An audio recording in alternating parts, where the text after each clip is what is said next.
We are live, December 18th, 2024. This is the IPS Evening DEPROGRAm. This was Auto Hoax or GTFO, Chief Crow, which is kind of our advice here. I mean, you can stick around, but if you don't auto hoax, you might find a lot of the things that we say to be possibly offensive, if not just ludicrous. But either way, that's fine. We're not here to convince the misinformed. We are the informed. And this is a place of high information, like we're informed non-believers. We know why we don't believe the things that we say aren't true. And I want to start off here. I had some notes I put down about the central premise of this channel, because there are some people who think that maybe we're going too far. Maybe we're going too far saying that everything is scripted. Well, first of all, nobody's saying everything. Nobody's using that generalization. I'm saying specific things. For example, PSYOPs. We can all agree PSYOPs are scripted events. They have scripts, they have directors, they have actors, etc. So one of the things I'm pointing out here is that if you look at 2020 and post 9/11 and then the space program at large, what do you see here? You see prefabricated scripts, historic narratives that are superimposed onto the news cycles. So the news with regards to PSYOPs is largely performative. So you can look at these as propaganda events.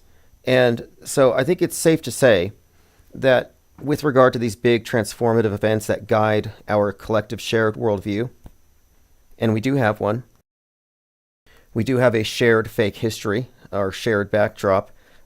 With regard to that, I can say that with confidence that yes, our history is largely pre-scripted and performed in front of us.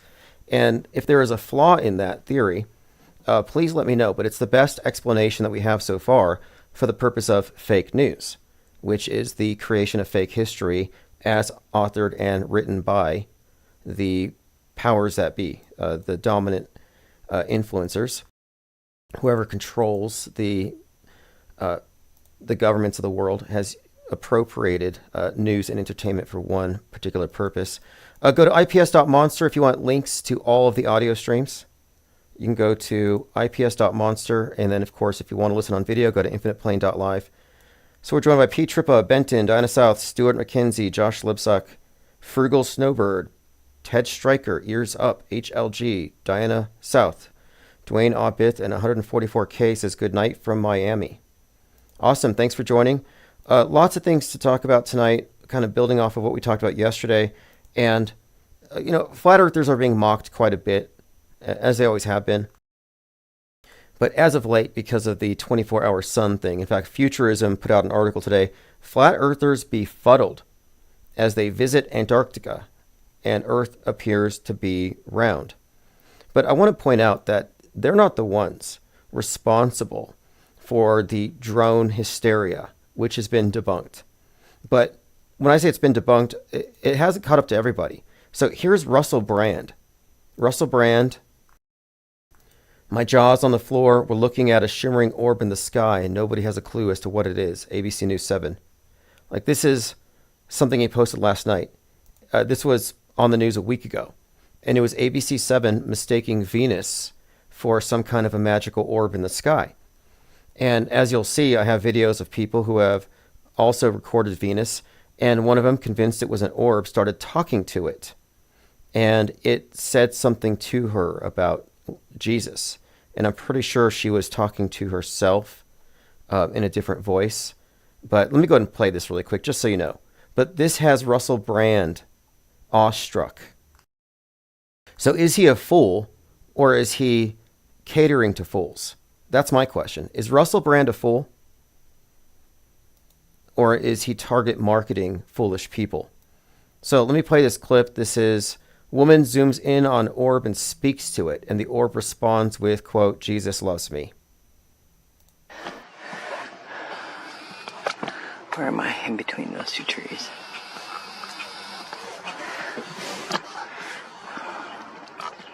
Okay, so if you're just listening, she's zooming in on Venus.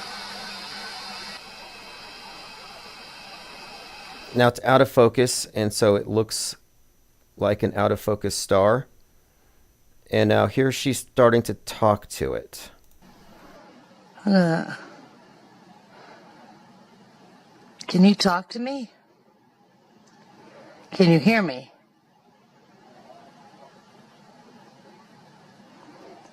Jesus loves me. Okay, so that statement was supposedly coming from the orb, which is actually Venus. And ABC News 7 is responsible for this. So she believes, or she wants you to believe, and 1.6 million people have watched this. I mean, think about the numbers. Like, this is how you know that skeptics, like, we don't make a dent on the world stage. This is more common than skepticism. This is why I say it's also important to quarantine our own parallel media apart from alternative media, because their way of consuming information is clearly flawed, and they're too easy it's really easy to convince them of almost anything, largely because they want to believe it. But again, she's talking to Venus. Oh, you know Jesus. You know Jesus. Jesus is awesome, isn't he? Yes, he is. Okay, this is insane. Let's see here. Somebody said another tweaker on the internet. Yeah. I mean, we got, I spell crackhead with a Q, not to offend regular crackheads.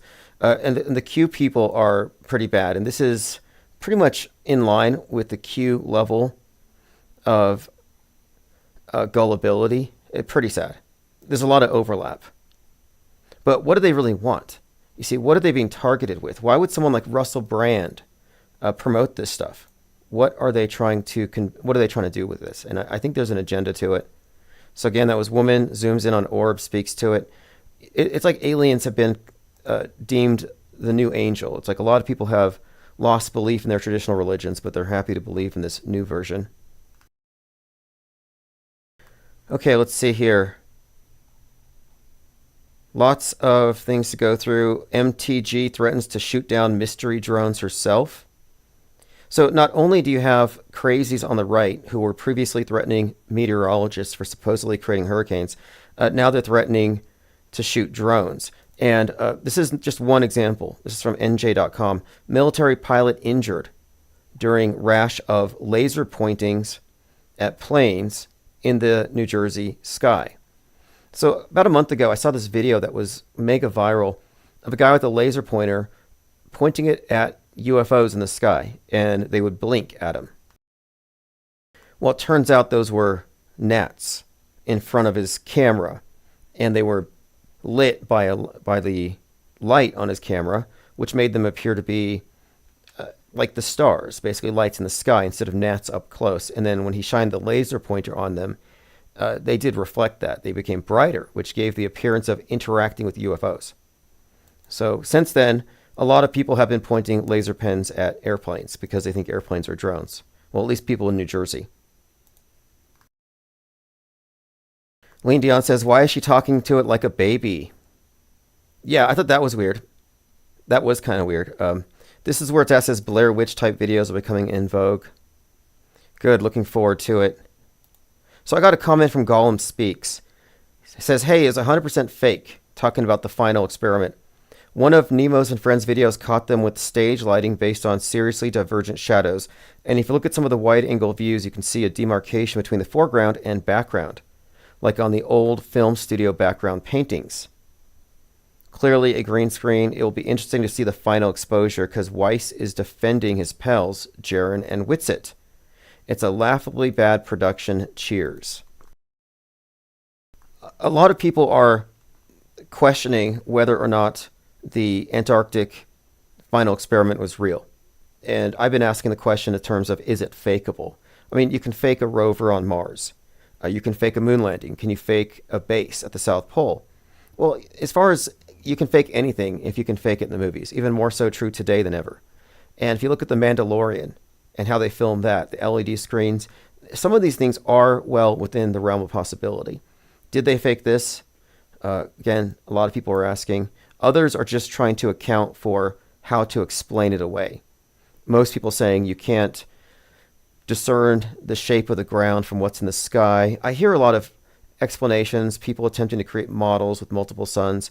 But again, I'm still at the point where I don't have enough information to decide if they really went or was it staged. And I'm inclined to wait until I see all the evidence before I firmly opine on it. I do find it ludicrous to think that someone like McToon would secretly be a flat earther and that he would be a shape trader trying to hide this by pretending to be a globe believer.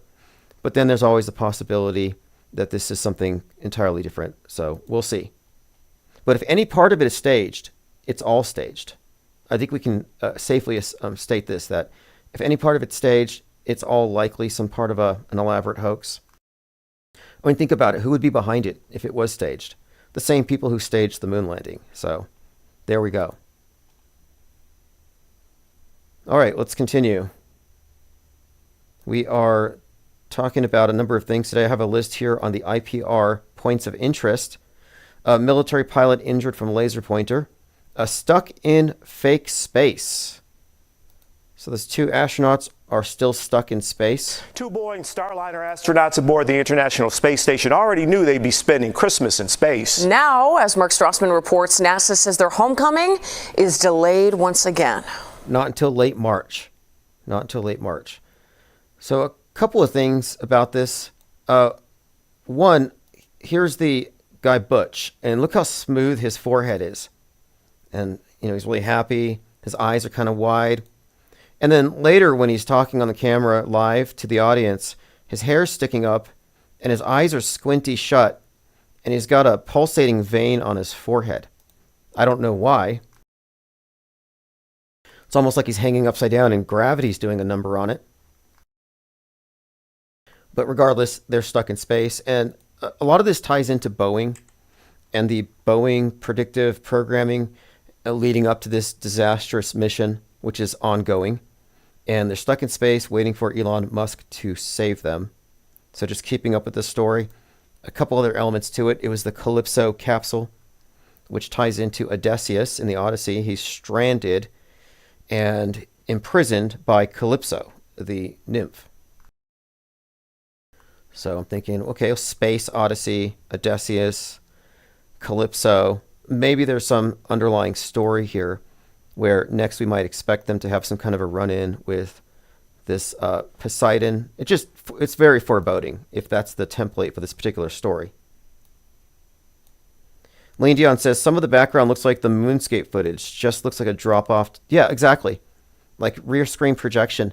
And I thought it was unusual that when Jaron stepped out, he said, hey, that mountain looks so close, I could almost touch it, LOL. So he's kind of laughing about the glacier that he could touch it. And he's like, but it's 5 miles away. So I'm thinking, are they looking at LED screens? And if you look at the background screens that they use in The Mandalorian, you can't tell where the ground ends and the background begins. It's seamless, mostly seamless. It can fool a camera, but if you were there in person, it might look a little fake. And it just seemed like a little bit of duper's delight. AJ206 says, Jaron should be embarrassed and ashamed of himself. Talk about bold and nervy. Between this staged nonsense and the fake ISS transits, give me a break. Well, I personally believe, and this is just my opinion, that he has been on NASA's payroll from the very beginning. I mean, why else would he fake ISS transits? There's no reason. HLG says, do they have enough hairspray to last until March? Right. Yeah, save some for Tom Cruise. He's going to go up there to film his movie pretty soon. And I'm really wondering, what are they going to do to Tom Cruise's hair? Yeah, you could see the pressure on his face. And myself and Secret Morpheus, we were in a debate about these astronauts and are they really in space? And we were debating about that. We called it vein gate. Because it was clearly a bulging vein in his forehead. And we had a lot of people saying, no, I don't see one. And we would do side by sides. And, it's like 2 + 2 is 5 to these people. They're like, no, that can't be a vein. Because that might imply that the TV is lying to me. And so instead of grasping the fact that they're being lied to, they just don't see it. It's cognitive dissonance at its finest. Mind control. Okay, so let's take a look at this article from Futurism. Flat earthers befuddled as they visit Antarctica and the Earth appears to be round. Now, we have two different takes on it. Quote, I realize that I'll be called a shill for saying this, but I believed that there was no 24-hour sun. I honestly now believe there is one, says Jaron Campanella.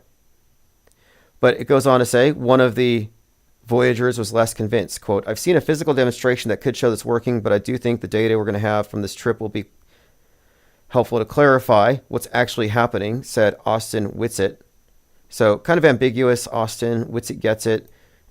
Doesn't claim that a 24-hour sun invalidates the flat Earth. Now, again, I'm still questioning whether this event was real, but that's my right to question. I'm suspending judgment. Now, if you have more information to convince me, present it to me. I'm going to wait to offer my opinion until I've viewed all the footage, and we haven't seen it all yet. A drone intervened to stop Trump's assassination. Now, most of you here know that Trump's AR-15 ear piercing was fake and that he smeared ketchup on the side of his face. He had a ketchup packet below the 45, 47 on his hat, and he just did a thing. So we all know it's fake. However, a lot of people who believe it's real tend to add on to the story. And here's another development. According to this individual, Jordan Crowder, he believes that the drones we're seeing were actually present in Butler, and the drones are what caused the bullet to miss Trump. And that's because they were stopping a civil situation. war. Almost all of the sightings happen at basically when the sun goes down. But he's talking about how the drones stopped the assassination attempt on Trump, and they're coming back because they're going to stop World War III. So, again, I'm just going to play pointers into the little laser pointer to distract them, and then they start chasing the laser pointer and they stop fighting each other. That's what I see happening here. I think that somebody outside of this simulator, right, a higher dimensional being, is watching, guiding, monitoring.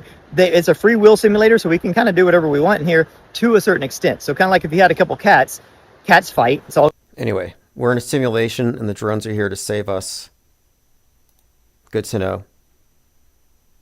Lane Dion said it didn't seem cold there. Yeah, I didn't see any penguins. Did anybody see any? Joined by Patricia Steer, Eric Stevens, Esteban. Thanks for joining. Unmitigated Mind says NASA loves bulging. Yeah, look, I'm just saying the guy was hanging upside down. It was pretty obvious. I wonder why the astronauts on ISS, the LARPers, it's like they wear these really tight pants and belts. It's like nothing's tugging on your pants. You don't need a belt in space. All right, let's see here what else we have. Two charged in connection with Iran-backed drone strike that killed 3 troops. I just noted the concurrence of these drone strikes and then the drones over America stories. Probably not a coincidence. There's a rumor going around that the ISS is likely suffering from some kind of a leak, and they're going to spiral and crash. And so I have something here about this, and apparently this is from 4chan, but whatever. ISS going down, it's not a drill. Posting this before the higher-ups lock everything down. It's going to go sideways with the ISS. We got a briefing this morning. Major structural crack detected. Not some hairline. We're talking catastrophic failure levels. They're scrambling, but it's too late. They tried to patch it up months ago, but it's worse than they thought. The chain reaction started last night, and this was on the 16th. No official words yet, but deorbit is happening uncontrolled. NASA and Roscosmos are freaking out. They're going to spin it like they planned this, but I'm telling you now, this is an emergency. 5 kilometers per month is the current deorbit rate. So the story now is that there's some kind of a leak on the cosmonaut side, and this necessitates a hatch close between the two sides in case something bad happens to them. And this perfectly aligns with the movie ISS that came out last January 19th, in which Russia and America had to fight over who was going to control the space station because down on Earth they were busy nuking each other. So the separation of the two sides happened in the movie. So this is consistent with the predictive programming. It doesn't surprise me that I see this as a rumor being spread right now. And there's rumors that it was a sabotage. You had this Russians blamed astronaut Serena Chancellor, claiming she wanted to be sent home early. And so she freaked out and she drilled a hole into the ISS. So I remember hearing this story, and they covered it up. There was some dispute as to whether or not this is true. They also said that they plugged the hole with their pinky before they found something else to put in there. Oh yeah, let me open up my phones. Phones are open, 505-510-4226.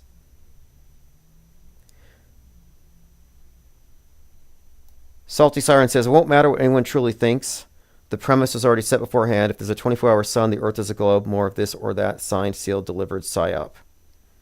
Yeah, I think it was always a false dichotomy, the debate itself, flat versus round, because to me, it's an incomplete and intellectually dishonest debate if you're not including special effects. Psyops, movie magic, propaganda. And if you don't think there's a propaganda purpose to the space program, you're not looking at it correctly. I mean, what's the whole narrative behind the moon landing? Winning the space race, beating the Russians, who had already kicked it off with Sputnik. But even more, the idea that they faked the moon landing has been justified by they had to fake it to beat the Russians, to have capitalism dominate communism, and capitalism, America got there first. So there's a propaganda move here. But it was never America beating the Russians. It was the space program getting all of mankind caught up in its own narratives. And the debate on size and shape and all this stuff, I mean, this is, to me, missing the entire point. CG Eclipse says, we got to get Math Powerland to Antarctica to keep going south to see if it comes out the other side. It's the only way. Yeah, I think he's selling flat Earth right now. Like, literally, he's selling mud. It's a power clay. Look him up. He's selling clay. Apparently, it has some kind of skin rejuvenating properties. You can brush your teeth with it, clean your hair with it. All kinds of mud, very fine mud, which he sells by the bag. So he's actually found a way to sell the flat Earth quite literally. Ted Stryker says, any footage of the pinky hole? I haven't seen any pictures of the crack. It's all just mostly rumor. And a literalist said America did fool the Russians with the moon landing. Well, the thing is, the Russian and the Americans are both part of the space program together. So we have to remember that they're colluding against the masses. It's like with anything that's deep faked on this level. It should give you an idea of just how scripted everything is. And I don't think it's an exaggeration or hyperbole or even a stretch to say things are scripted on this level. If you can agree that any one of the major events we talk about was entirely faked, whether it's the moon landing, the 2020 stuff, post 9/11 itself, if you can accept that premise, then you're already agreeing that they're writing out the news in huge blocks years in advance. They already knew, okay, after we fake terror attack, we're going to go ahead and have the war on terror narrative for this long, and it's going to go down like this. Like, these things are written in advance. Fake news does become fake history. Napoleon said, history is lies agreed upon. I 100% agree with that. Okay, yeah, phones are open. I don't know why it wasn't answering, but if you want to try calling one more time, it's 505-510-4226. And look, even if I end up convinced 24-hour sun, we're on a spinning ball, I think it's cool. I mean, I do think outer space is neat. I like science fiction. However, if that were real, it doesn't make any of the space fakery real. It doesn't make the ISS real. It doesn't make Apollo 11 real. All these things are still fake. The people who go with the default belief and never even question the globe are clueless as to the extent of media fakery and how significant it is in shaping our collective and individual worldviews. But collectively, we have been put into a false paradigm. Stuart McKenzie says, anyone see Powerland's breakdown of Jake the A's live stream? No, I actually didn't know he was still live streaming. So if you could let me know or send me a link, I'll check it out. I know those two used to be close friends. It'd be nice to see some kind of a reunion here. You know, where are they now? All right, let's continue here. So ISS is going to fall. So we have a new shooter to talk about. We kind of got into this one. She's some kind of a radical MAGA feminist Nazi, kind of a contradiction. But I noted this at the very beginning because I talk about how all these shooters exist in the same fictional universe. Note her shirt, KMFDM. favored band among school shooters everywhere. And here is Eric Harris or Dylan Klebold. It's one of the two. Same shirt. They do these things all the time. They connect all these shooters. A lot of them have bowl cuts. But they create these archetypes. These are what I call hyperstitions. And they all fit certain patterns. But they do these callbacks. Oftentimes their manifestos will reach back through time and reference other shooters like Audrey Hale. Audrey Hale's got to be one of my favorite fake shooters. And in her manifesto, she referenced Littleton. That whole thing tied into Stranger Things. See, I like Stranger Things, and the Audrey Hale shooting and the Robert Crimo shooting of 7/4/2022 were both templated off of Stranger Things characters. Totally fake events. Okay, I have some comments to go over here. So if you're leaving me comments on YouTube videos, I do get to them, and I'm doing my best to do some response videos to the comments.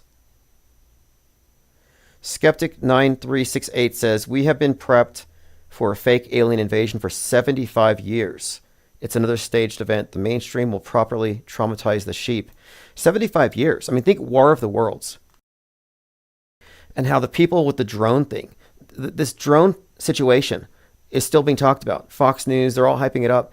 The fact of it is, there were no drones. Mick West was just on CNN because he said that if you don't have date, time, location, and then metadata, you just have to start rejecting all these claims. So he's like a subject matter expert on this, but I entirely agree with him on this. Date, time, location should be the bare minimum, along with metadata. And I had to institute similar rules for anybody submitting to me any evidence of space stations because too many people were submitting bad evidence. They were submitting airplanes. But they would say, well, I don't know. It could be an airplane, but it might be a spaceship. It's like, sorry, that's not good enough. If you can't provide more information, I'm going to reject it. But it keeps spreading. So here's an example. This is a claim that they are somehow connected to a search for nukes. Online. Do you have any idea what it could be? Or which side it could be, where it's coming from? Yeah, I can tell you what it's not. We know for a fact it's not little green men. And more than likely, it's not a foreign adversary because they would be able to figure out how to turn off the blinking lights. Now, there's something that came up today, though. Let me pull this up. It has to do with psychosomatics because if you believe everything and you react to everything, you're going to be overreacting in the long term. But listen to this. This is an example of fake news causing psychosomatic illness. And this may go a long way to explain a lot of things. So residents in Jersey claim they have become mysteriously ill after seeing drones in the sky. After witnessing or reading about the drones, they reveal how they started coughing and suffering from blocked or running nose, puffy and watery eyes. One woman in New Jersey said she became so sick she felt like she was coughing up a lung. And a second in New York City said her blocked sinuses were because of the drones over Staten Island. A Daily Mail heard from other New Jersey residents. One said they developed a stuffy nose and swollen, runny eyes after the drones flew over her home. So I don't think these people are lying, but I think this is a psychosomatic illness.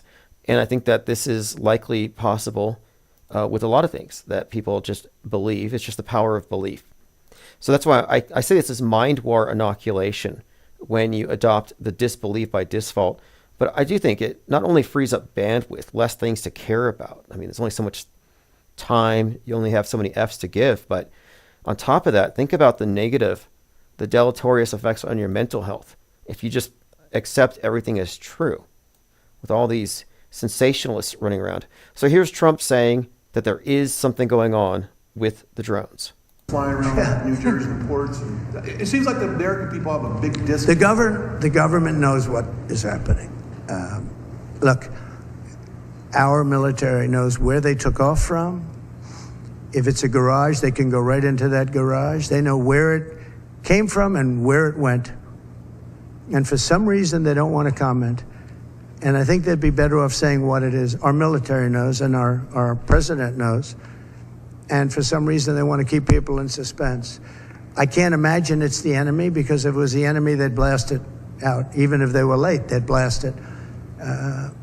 Something strange is going on.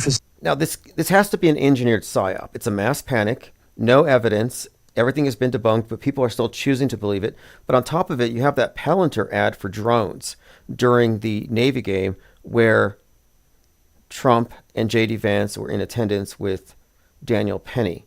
So it's kind of hard to just ignore this. And then you have the sum of all fears connection. The drones may be looking for a Ukrainian nuclear warhead. And this has been hyped up by Joe Rogan as well. So there's something going on here. There's definitely a reason why they are hyping it. But again, there weren't any drones. No evidence of drones.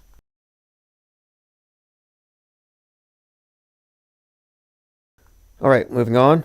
Madison, Wisconsin school shooter here pictured with a Joker shirt. It's the Heath Ledger Joker. Why so serious? Just another common theme lately. And then here's a tattoo. These are popping up everywhere. And again, I maintain my position here that there are no pose on the left, that you don't need parodies of extremism on the left, because leftists believe it. They believe all this stuff, and they don't need to hire people to fake these extreme beliefs. So here you have leftists tattooing the CEO getting shot in the back by the assassin, Luigi here. And I think he's been charged with terrorism, by the way.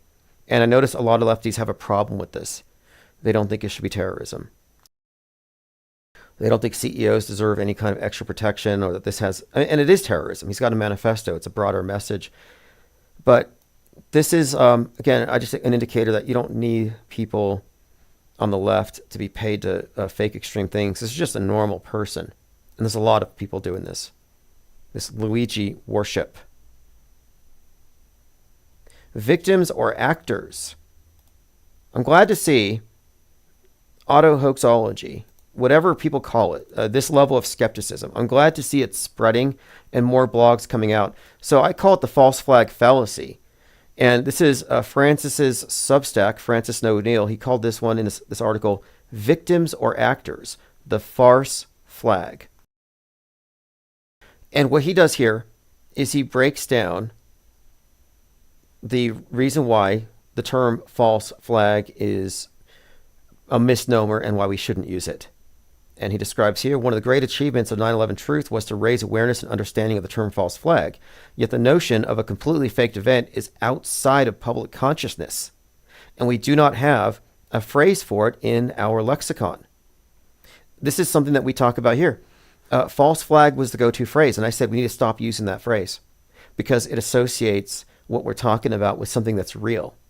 That's something that's not entirely faked. So we started saying, well, hoax isn't good enough because hoax sort of suggests it's local, it's anomalous, it's not systemic. So media fakery, simulated news events, we have to be a lot more nuanced in how we describe these things. Anybody still saying false flag is 10 years behind.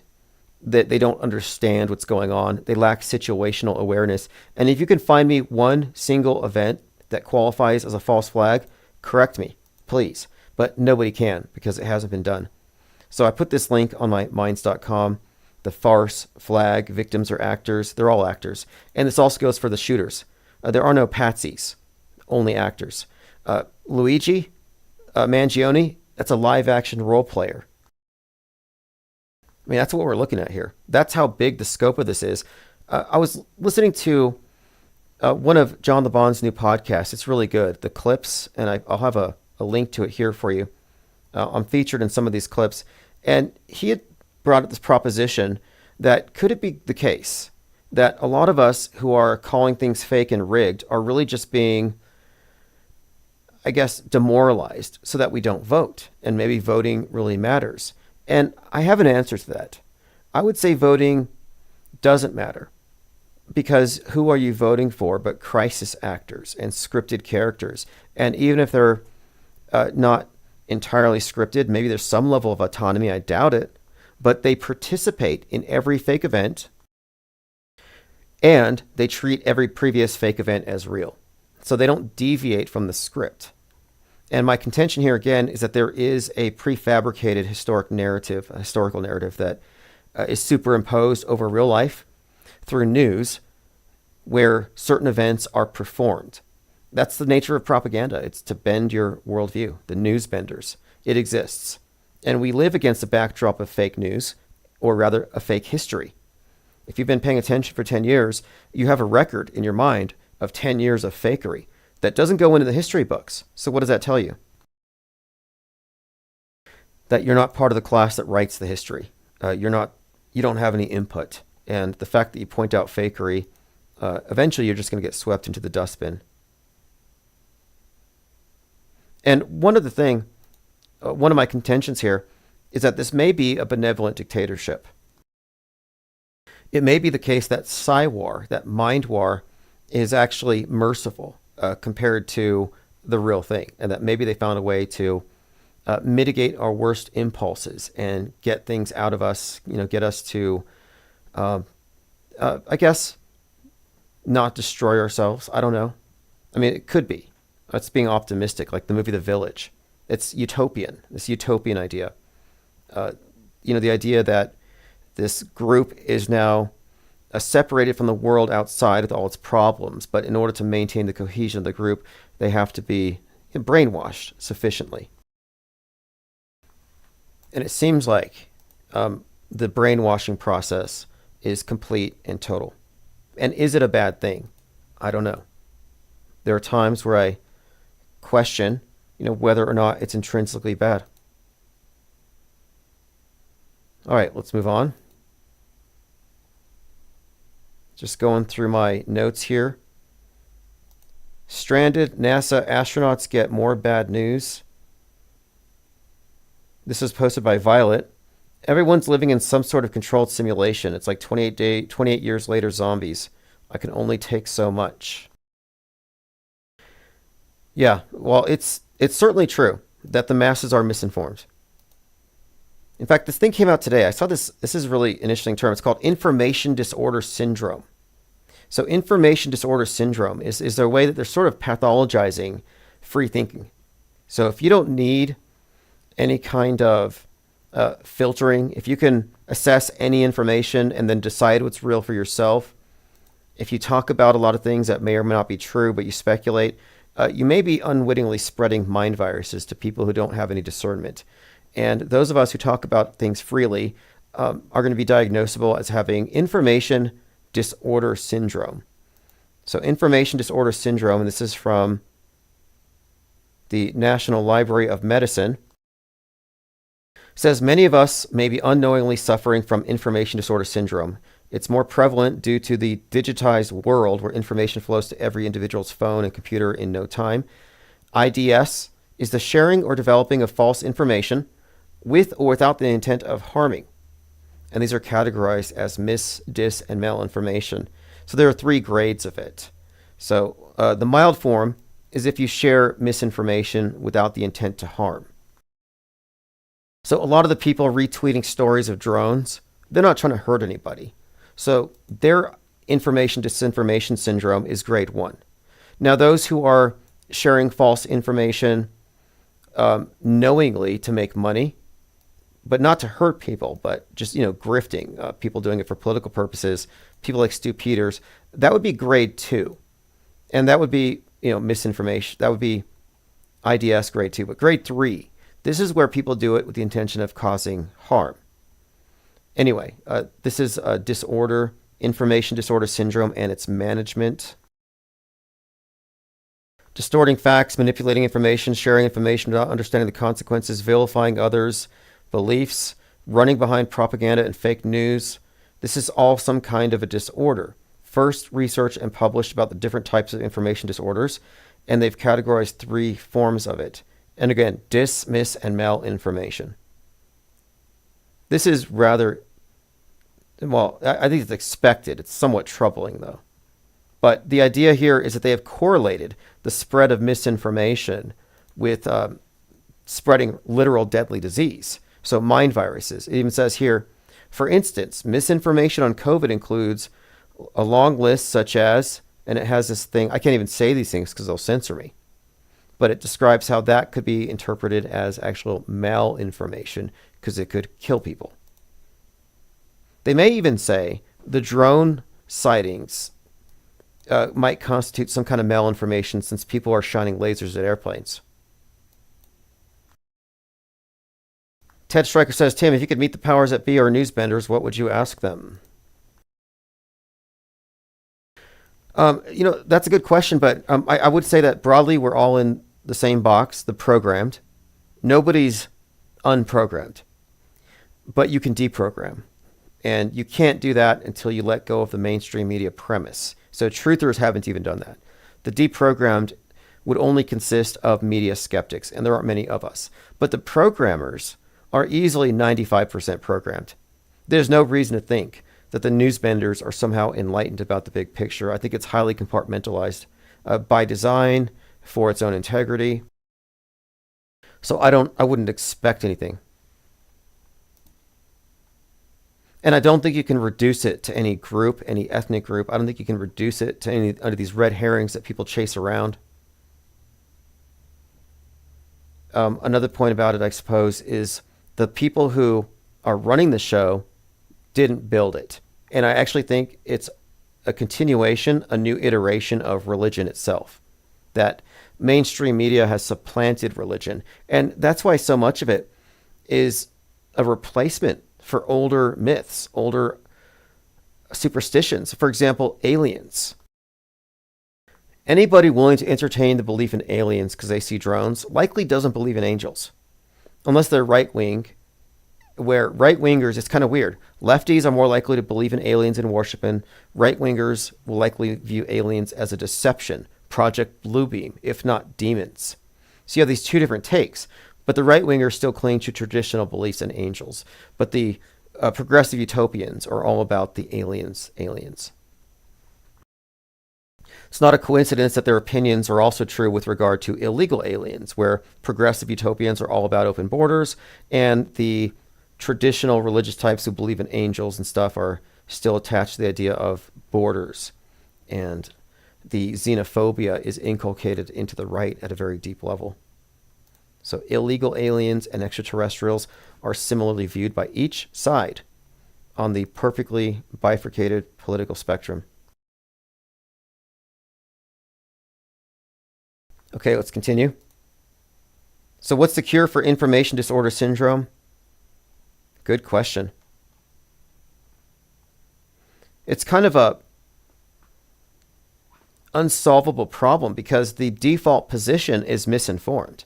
You have to remember that the dominant paradigm is built on misinformation. The best you can become is an informed non-believer, because just because you can reject some mainstream premise everyone accepts because you have information doesn't mean you have something to replace it. So you can only replace it not with just mere agnosticism and refusing to believe, but you have to have an informed opinion, informed disbelief. Informed disbelief weighs much more than low information belief. Now, I don't know what this means, but I'm being followed by Stale Irina, who is someone who works at Tesla, Neuralink, SpaceX. Here she is pictured with Elon Musk. Occasionally, I get these SpaceX people who just start following me, and they're always really close to Musk. There's another guy who was the head of Starlink who started following me one day after I called out Mousegate. I don't know why, but just pointing it out, somebody is following me. Maybe I tweeted something interesting. Okay, let's continue here. Going to go through my Twitter feed.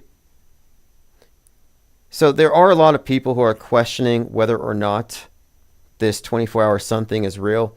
My take on it, again, is I think you should wait until we get everything out. Wait until they published everything before you make a final say. You have to reserve the right to suspend judgment, reserve the right to be a disbeliever. And if somebody says, no, you don't have that right, it's like, oh, you mean that a compulsively lying institution needs to be given the benefit of the doubt? No, thanks. I'll wait. Lean Dion says, Trump and Netanyahu have been communicating with the Galactic Federation, according to a former Israeli space chief, aired on MSM. I heard about that. And I'm wondering, maybe this drone psyop thing is out there because they are preparing some kind of alien thing. And they need to make sure that it's going to go down. And I've said this many times. I've said, no matter how terrible the special effects, when, not if, when they pull off the fake alien invasion, it's going to happen. Doesn't matter how many of us know it's fake, the masses are going to go with it because they want to believe it. And you have to think about the numbers. Like, how outnumbered are we? And all they need is 90%. I think they said in some study, 8% of the population figured out the moon landing's fake. So 92% makes it real. And if they can convince 92% that we're being invaded by aliens, it's real. Laser says, we'll know our disinformation program is complete when everything the American public believes is false. William Casey, 1981. Mission accomplished. And the mission was likely accomplished probably 30 years before that. Clockwork 113 says, my in-flight Wi-Fi is powered by Starlink, apparently. The question is, to me, is Starlink an orbiting satellite system, or is it a stratospheric balloon? Is it Loon X? Everything Starlink is capable of was already being performed by Loon X. Loon X only went out of business because they weren't making enough money, or they decided to maintain, or perhaps to reinforce the orbit story. I don't know, I'm thinking it's Loon X, which doesn't mean orbiting balloons. Like, you wouldn't see, like some people say that they've seen the balloons. It's like, no, you wouldn't see the balloons moving. These are stationary. But if you look up Loon X, I would suggest that that could be an easy explanation. I mean, the whole premise here of faking space from the very get-go is it's a conspiracy. So if there's anything here that you're experiencing on the user end that reinforces fake space, you have to assume there's some kind of built-in deception. And also, it's a house of cards, this whole thing. You look back to Apollo 11, rear screen projection, all that nonsense. If that has been falsified, then everything that follows has to be looked at as fake. Just because their special effects are gradually improving doesn't mean that they get a pass for all of their past terrible effects.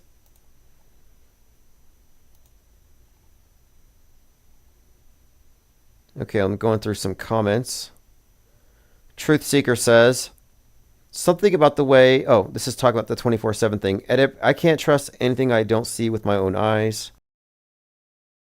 Does this mean that everyone's going to have to go to Antarctica? So there are people who are showing these videos. I think there's a pretty good one I have here marked off where they're examining the shadows on the ground and asking, are these consistent with the sun? Are we looking at some kind of studio lighting? And some of these have been convincingly debunked. Maybe it's a camera case. Others suggest backlighting from a studio. So there are people looking at this. I don't auto-believe. I don't believe everything I see. Obviously, everything has to go through some level of scrutiny. So Canary in the Coal Mine posted this. So he suggests here that it's a chroma blue screen. He says they're using chroma key. The final non-experiment with these goobers are in a studio. And he's just demonstrating here on this video how the shadows seem to be changing angles too rapidly. And I don't know. This is going to have to be looked at. But if you do look here, you see McToon walking. And the shadow is pointed to the right. Now it's pointed to the left. Is that consistent with what you would expect from a sun 93 million miles away? Well, I would have to see it replicated. I'd have to see it replicated. I'll play a short clip. But this is...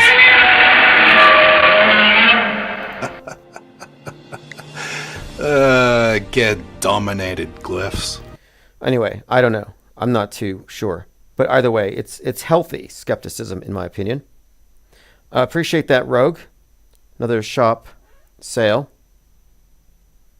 I think I have a couple more copies of Autohoaxology 101. I shipped one out today. Salty Siren says, in 75 years, they'll be like, mass psychosis mind virus caused the entire population to think they were being invaded by aliens. Yeah, this drone panic is one for the history books. It's going to be studied. It needs to be studied.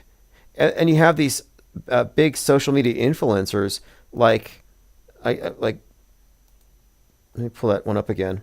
Russell Brand, who's looking at a long debunked video of Venus, and he's suggesting that this is something powerful that we should all be looking at and talking about. It's like, no, this has been utterly debunked. Here's another take. This is another story, because somebody had mentioned this to me before, and I didn't talk about it, but the Pope. Somewhere, I thought it was Q nonsense. They said the Pope is opening 5 portals on Christmas. Unprecedented. Pope to open 5 sacred portals on Christmas. Pope and Vatican to open spiritual portals and holy doors on Christmas. So there you have the Pope opening portals.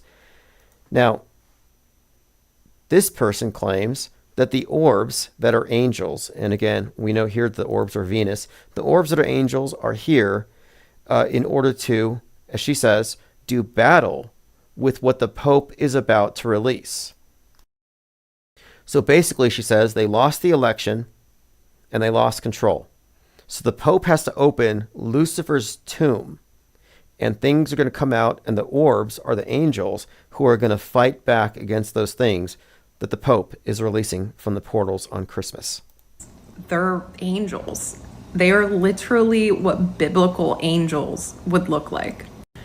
This thing, when you see it reacting, it's reacting because this woman said, Jesus loves me. Look how happy.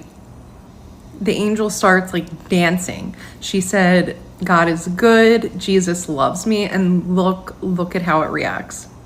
I also have a photo of one of these things that I saw years ago. And in one of my videos, I said, Now, it's not dancing. The camera is shaky. But she says they've always been here, and our eyes are just now opening to it. And then she also maintains here that these are coming to save us from whatever the Pope is about to release. Don't fall for the fear-mongering distractions, please. TikTok, this is my opinion, okay? All right. Got some TikTok wisdom there. Someone asked the question here, what's the end game in the fake alien invasion? Good question, because it's not going to be a unifier. The right-wingers are going to shoot the aliens. So what's the agenda? Sometimes I wonder if perhaps they're not really going to do aliens, but that rather it's just some sort of a way to get us to confront the alien, the others, and to eventually accept the dissolution of all borders. Mass illegal alien invasion. Now, that could be the agenda here. And they're called the grays. And you think gray, the reconciliation of the duality, the black and the white, the Hegelian dialectic, the eventual merging of everything into gray. So it could just be kind of a metaphor. But they may do it anyway. I don't know. I mean, is it fakeable? Yes. Sadly, it's believable to too many people. And I guess believability is the limiting factor. Whatever the masses will believe, they will be likely subject to. Leonard says, 5 portals to Lucifer, interesting. Oh yeah, I didn't finish reading those headlines. Fact check. Pope Francis is not opening 5 sacred portals. So apparently it's not going to happen. Rating false. He's only opening 1 portal. The other ones will be opened over the following days. And these are holy doors. And this has been performed since 1423. Okay, so it is true. But they're going to be opened over a period of days. And I guess when these portals open, demons are going to come out, and then the orbs are going to save us.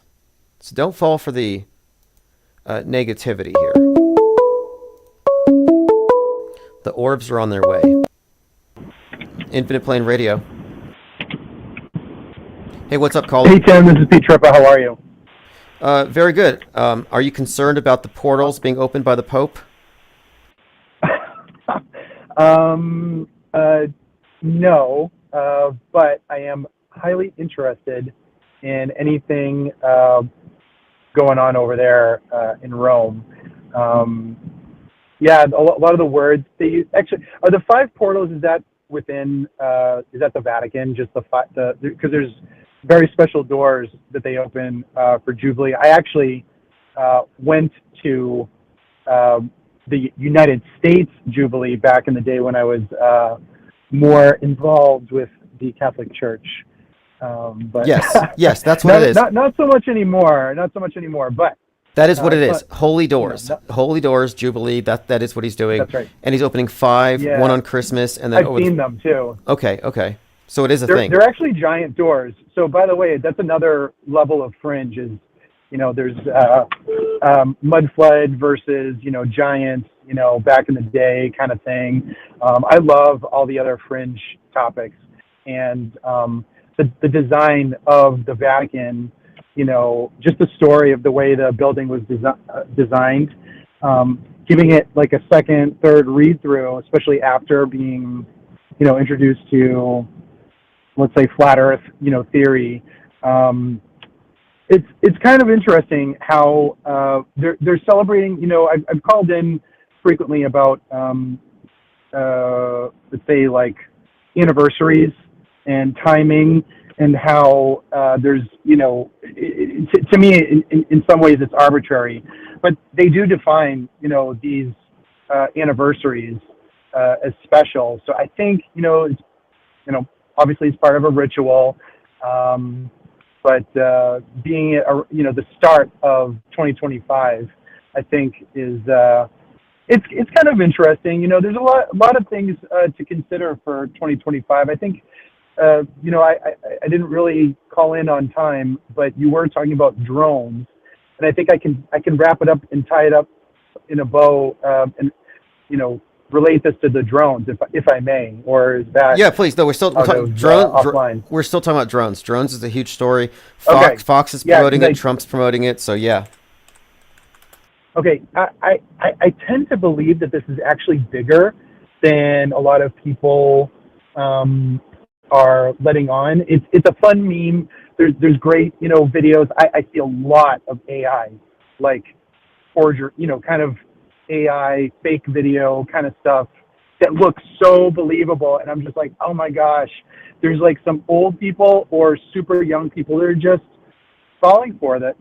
Just like, whoa, holy shit. I think there's actually people that are scared, and then when they actually see planes for real or helicopters for real, that they're like, oh my God, that's now a drone. That's a international drone. There's a couple onion layers to the propaganda here. There's certainly like the truthers that are thinking that this is, I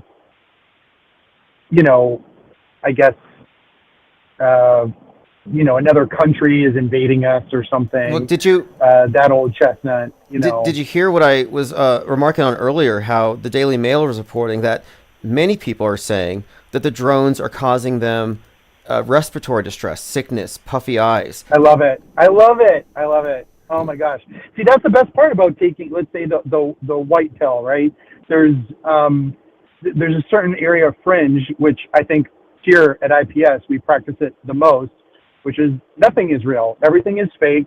We have to understand that, we're being guardrailed from here to Timbuktu.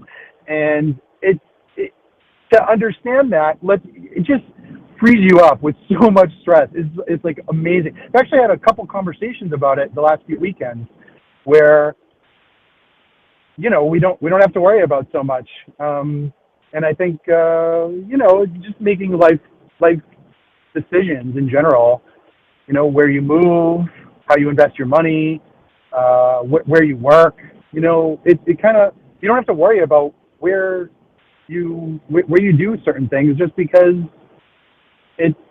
all that stuff doesn't matter. I don't know. I feel like just understanding this stuff has kind of made life just a little bit less stressful, even though life can still be stressful. The original skeptics, like Piro, they've said that if you were consistently suspending judgment and not believing things and getting emotionally entangled, you would reach a state of inner peace.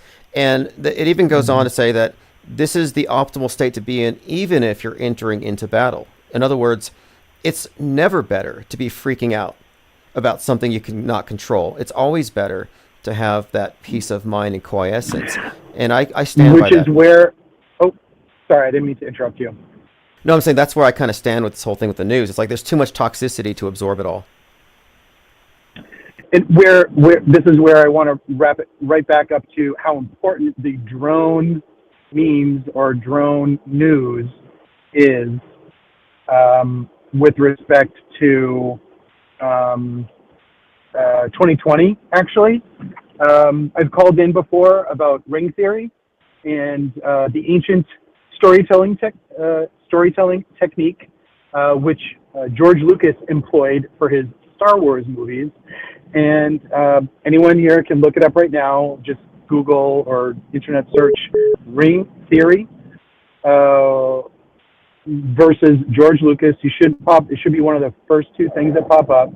And I think that between the Super Bowls from the last presidential election and this presidential election, who is facing who, there's the ring theory means there's kind of like a synonym, almost like a synonymous, rhyme to what's been happening. And I think I want to say I wasn't thinking it, but I think at first, the drones was kind of like a hiccup, but because it's been like weeks and it just had that same feel to how the coronavirus was kind of picking up in, let's say, December of 2019.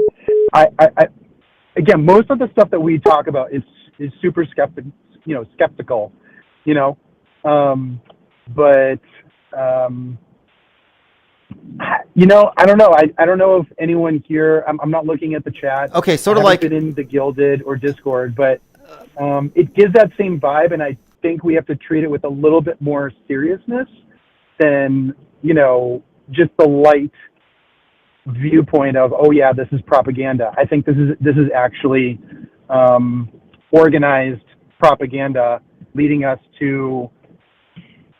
I hate to say it, Tim, but all that propaganda from like the 2020s about Project Bluebeam. I don't know if this is the time to execute the alien invasion. Let's say the fake one, right? What better time than now when the AI is really, I've called in about this too, is probably 10 or 20 years far in advance of what we understand it to be, and we just kind of like know it, right?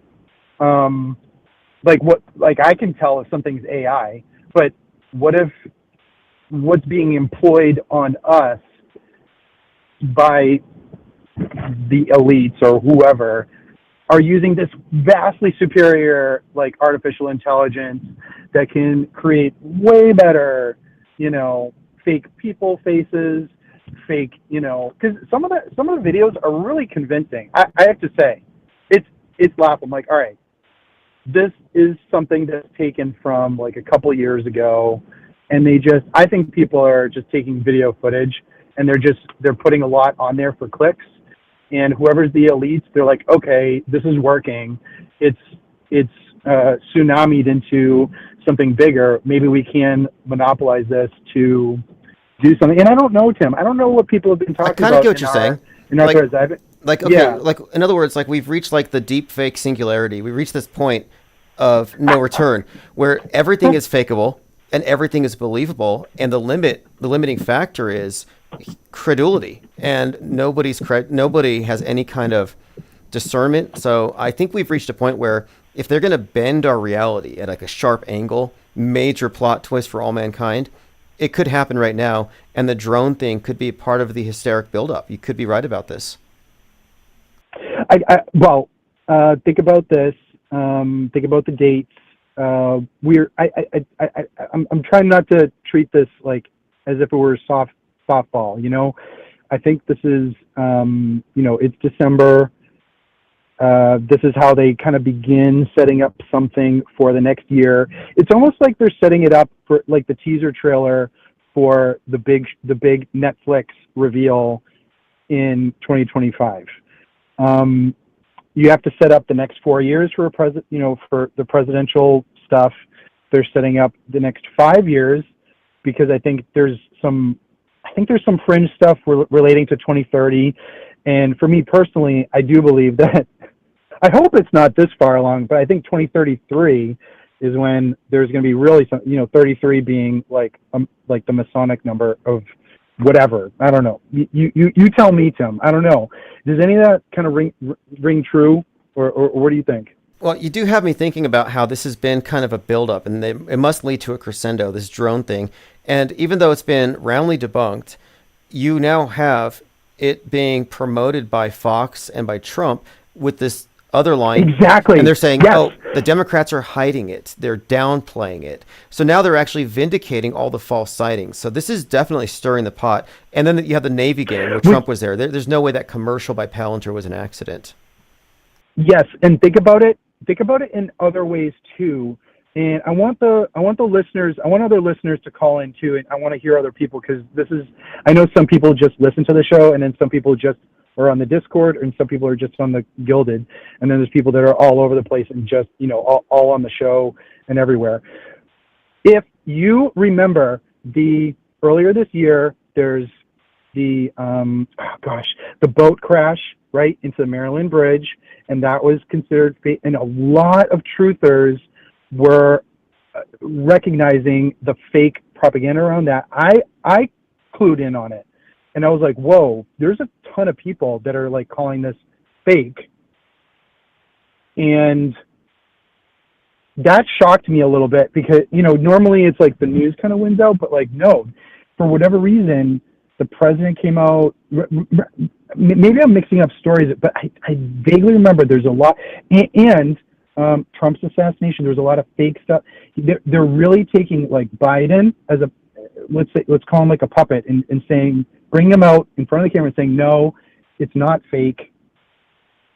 Almost like just kind of calming the waters, like, hey, no, kids, like, I know like the internet can be like censored and stuff, but like right now, like Elon isn't censoring it, so we have to actually tell you, like, that this stuff isn't fake.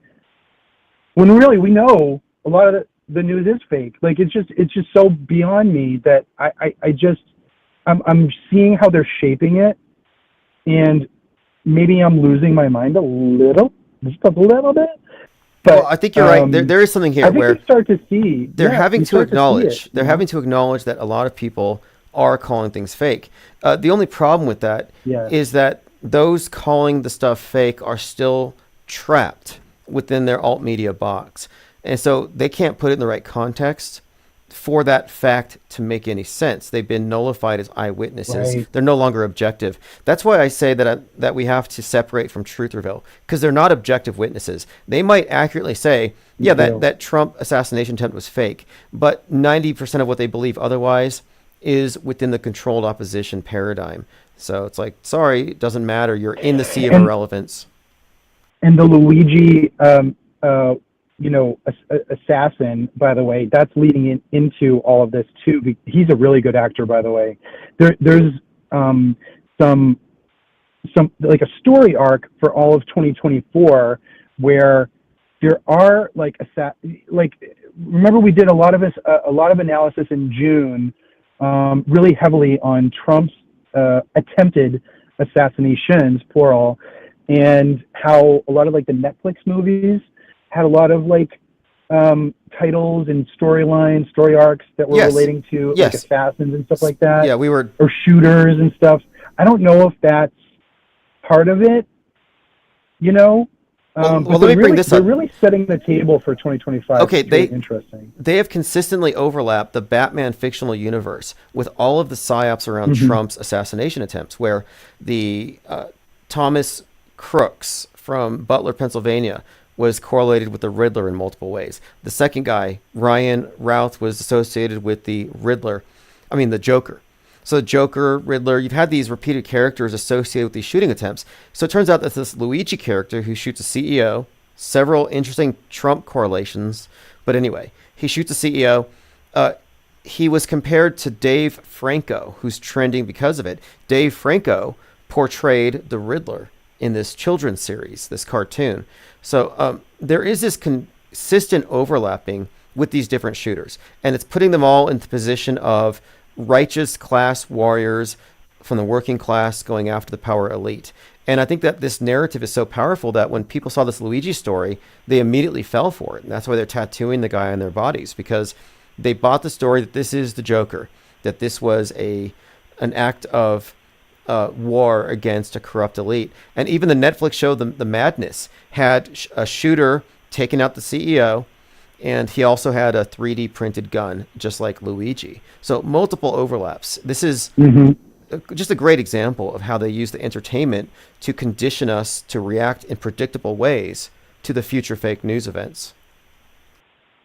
Yeah, Synchromorpheus has a really good thread on his analysis of Luigi and so forth with the Batman stuff, and it is really fascinating. I think it pulls from a lot of different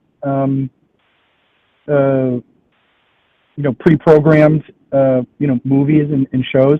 I brought up the Mr. Robot was the first thing that came to my mind with the hood and the smiley face, almost like the Guy Fawkes mask. Like that one photo that floated around for a couple days of him just smiling. Interesting. I think it was utilized in. Oh, you already know well, maybe there's just so much information rolling around, but the Mr. Robot also utilized the Guy Fawkes mask, sort of as like a clown mask, and the hoodie. And that show, if I never really made it past the middle of the second season, but the first season for sure is playing out with this Luigi Mangione. What in the sense that I don't know if the news is driving this, or the fake news or whatever is driving this, or it's actually organically happening. But the people, the truthers or whatever, are rallying behind him, as if he were kind of like a hero. And it's synonymous to the first season of Mr. Robot. If anyone here is, listening has watched that show, that guy of course it's different, but it's a hacker who hacked the big government. He hacked the big corporation. And was celebrated in secret, right? In secret, and there was like a secret party and whatever towards the end of this season and stuff. And well, this is how they do it. This is template. What they do is they create characters that target markets will sympathize with. The guy with the hoodie represents the hood, the working class, the lower class. The Joker in the subway shooting the rich guys, kill the rich, and then they all put on the clown mask. Well, now you have people dressing up like Luigi with the hoodie, just like the Joker. So you have the same sympathies attached to a news character who's templated off these fake characters. This is the definition of predictive programming. And we watch people like, well, how did people go from just being normal to identifying with a cold-blooded murderer? Well, easy. They already identified with the Joker. They already bought that narrative.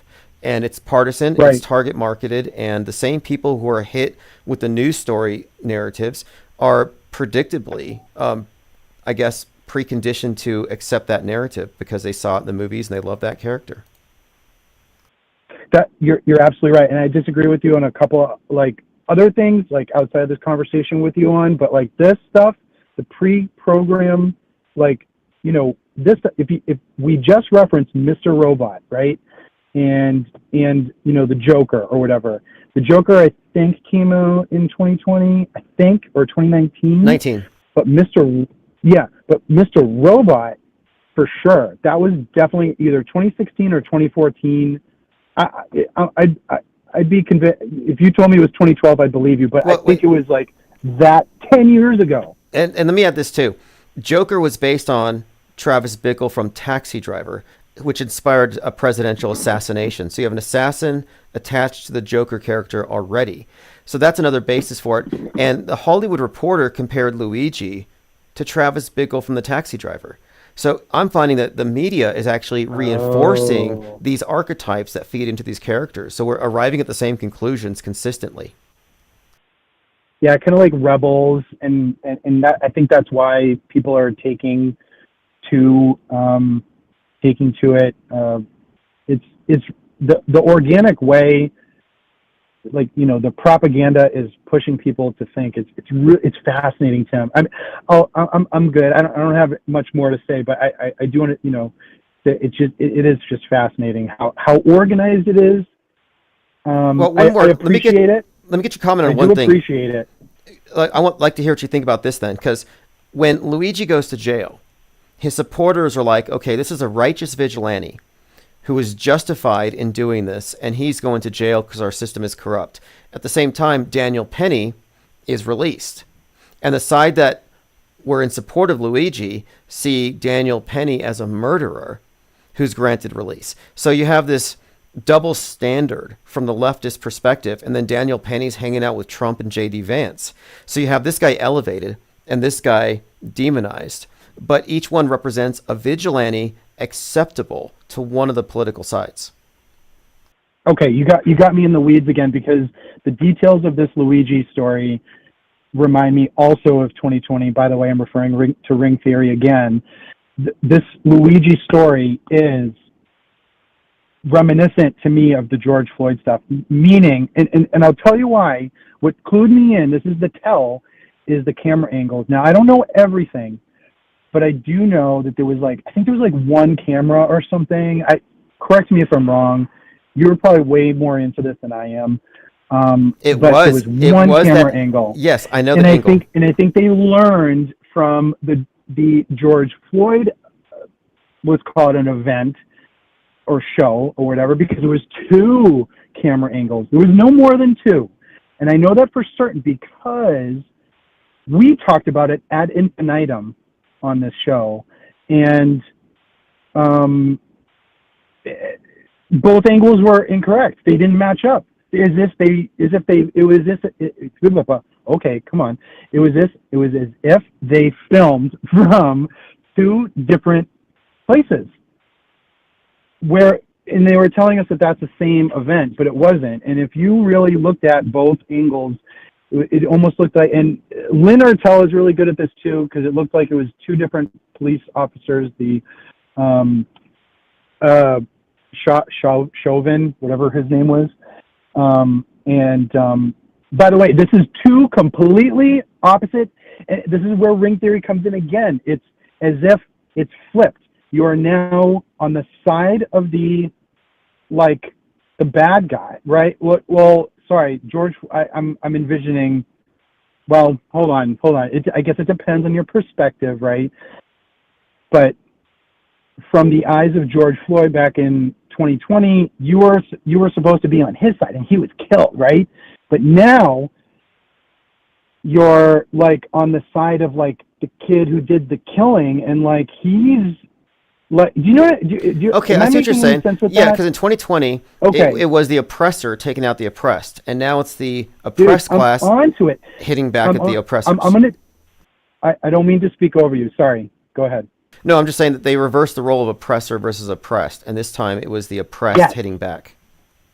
That's what I'm getting fired up, but I'm running out of steam because I have no more info to justify it. But I'll work on it. I'm going to keep plugging away. And I think there's something there. It's almost like there's a rhyme, and the middle of it was probably somewhere in 2021 or maybe 2022. I don't know where. You're on something. The ring. I think you're onto something. And I'm not familiar with this ring thing, but I'm looking into it because, history doesn't repeat, but it rhymed.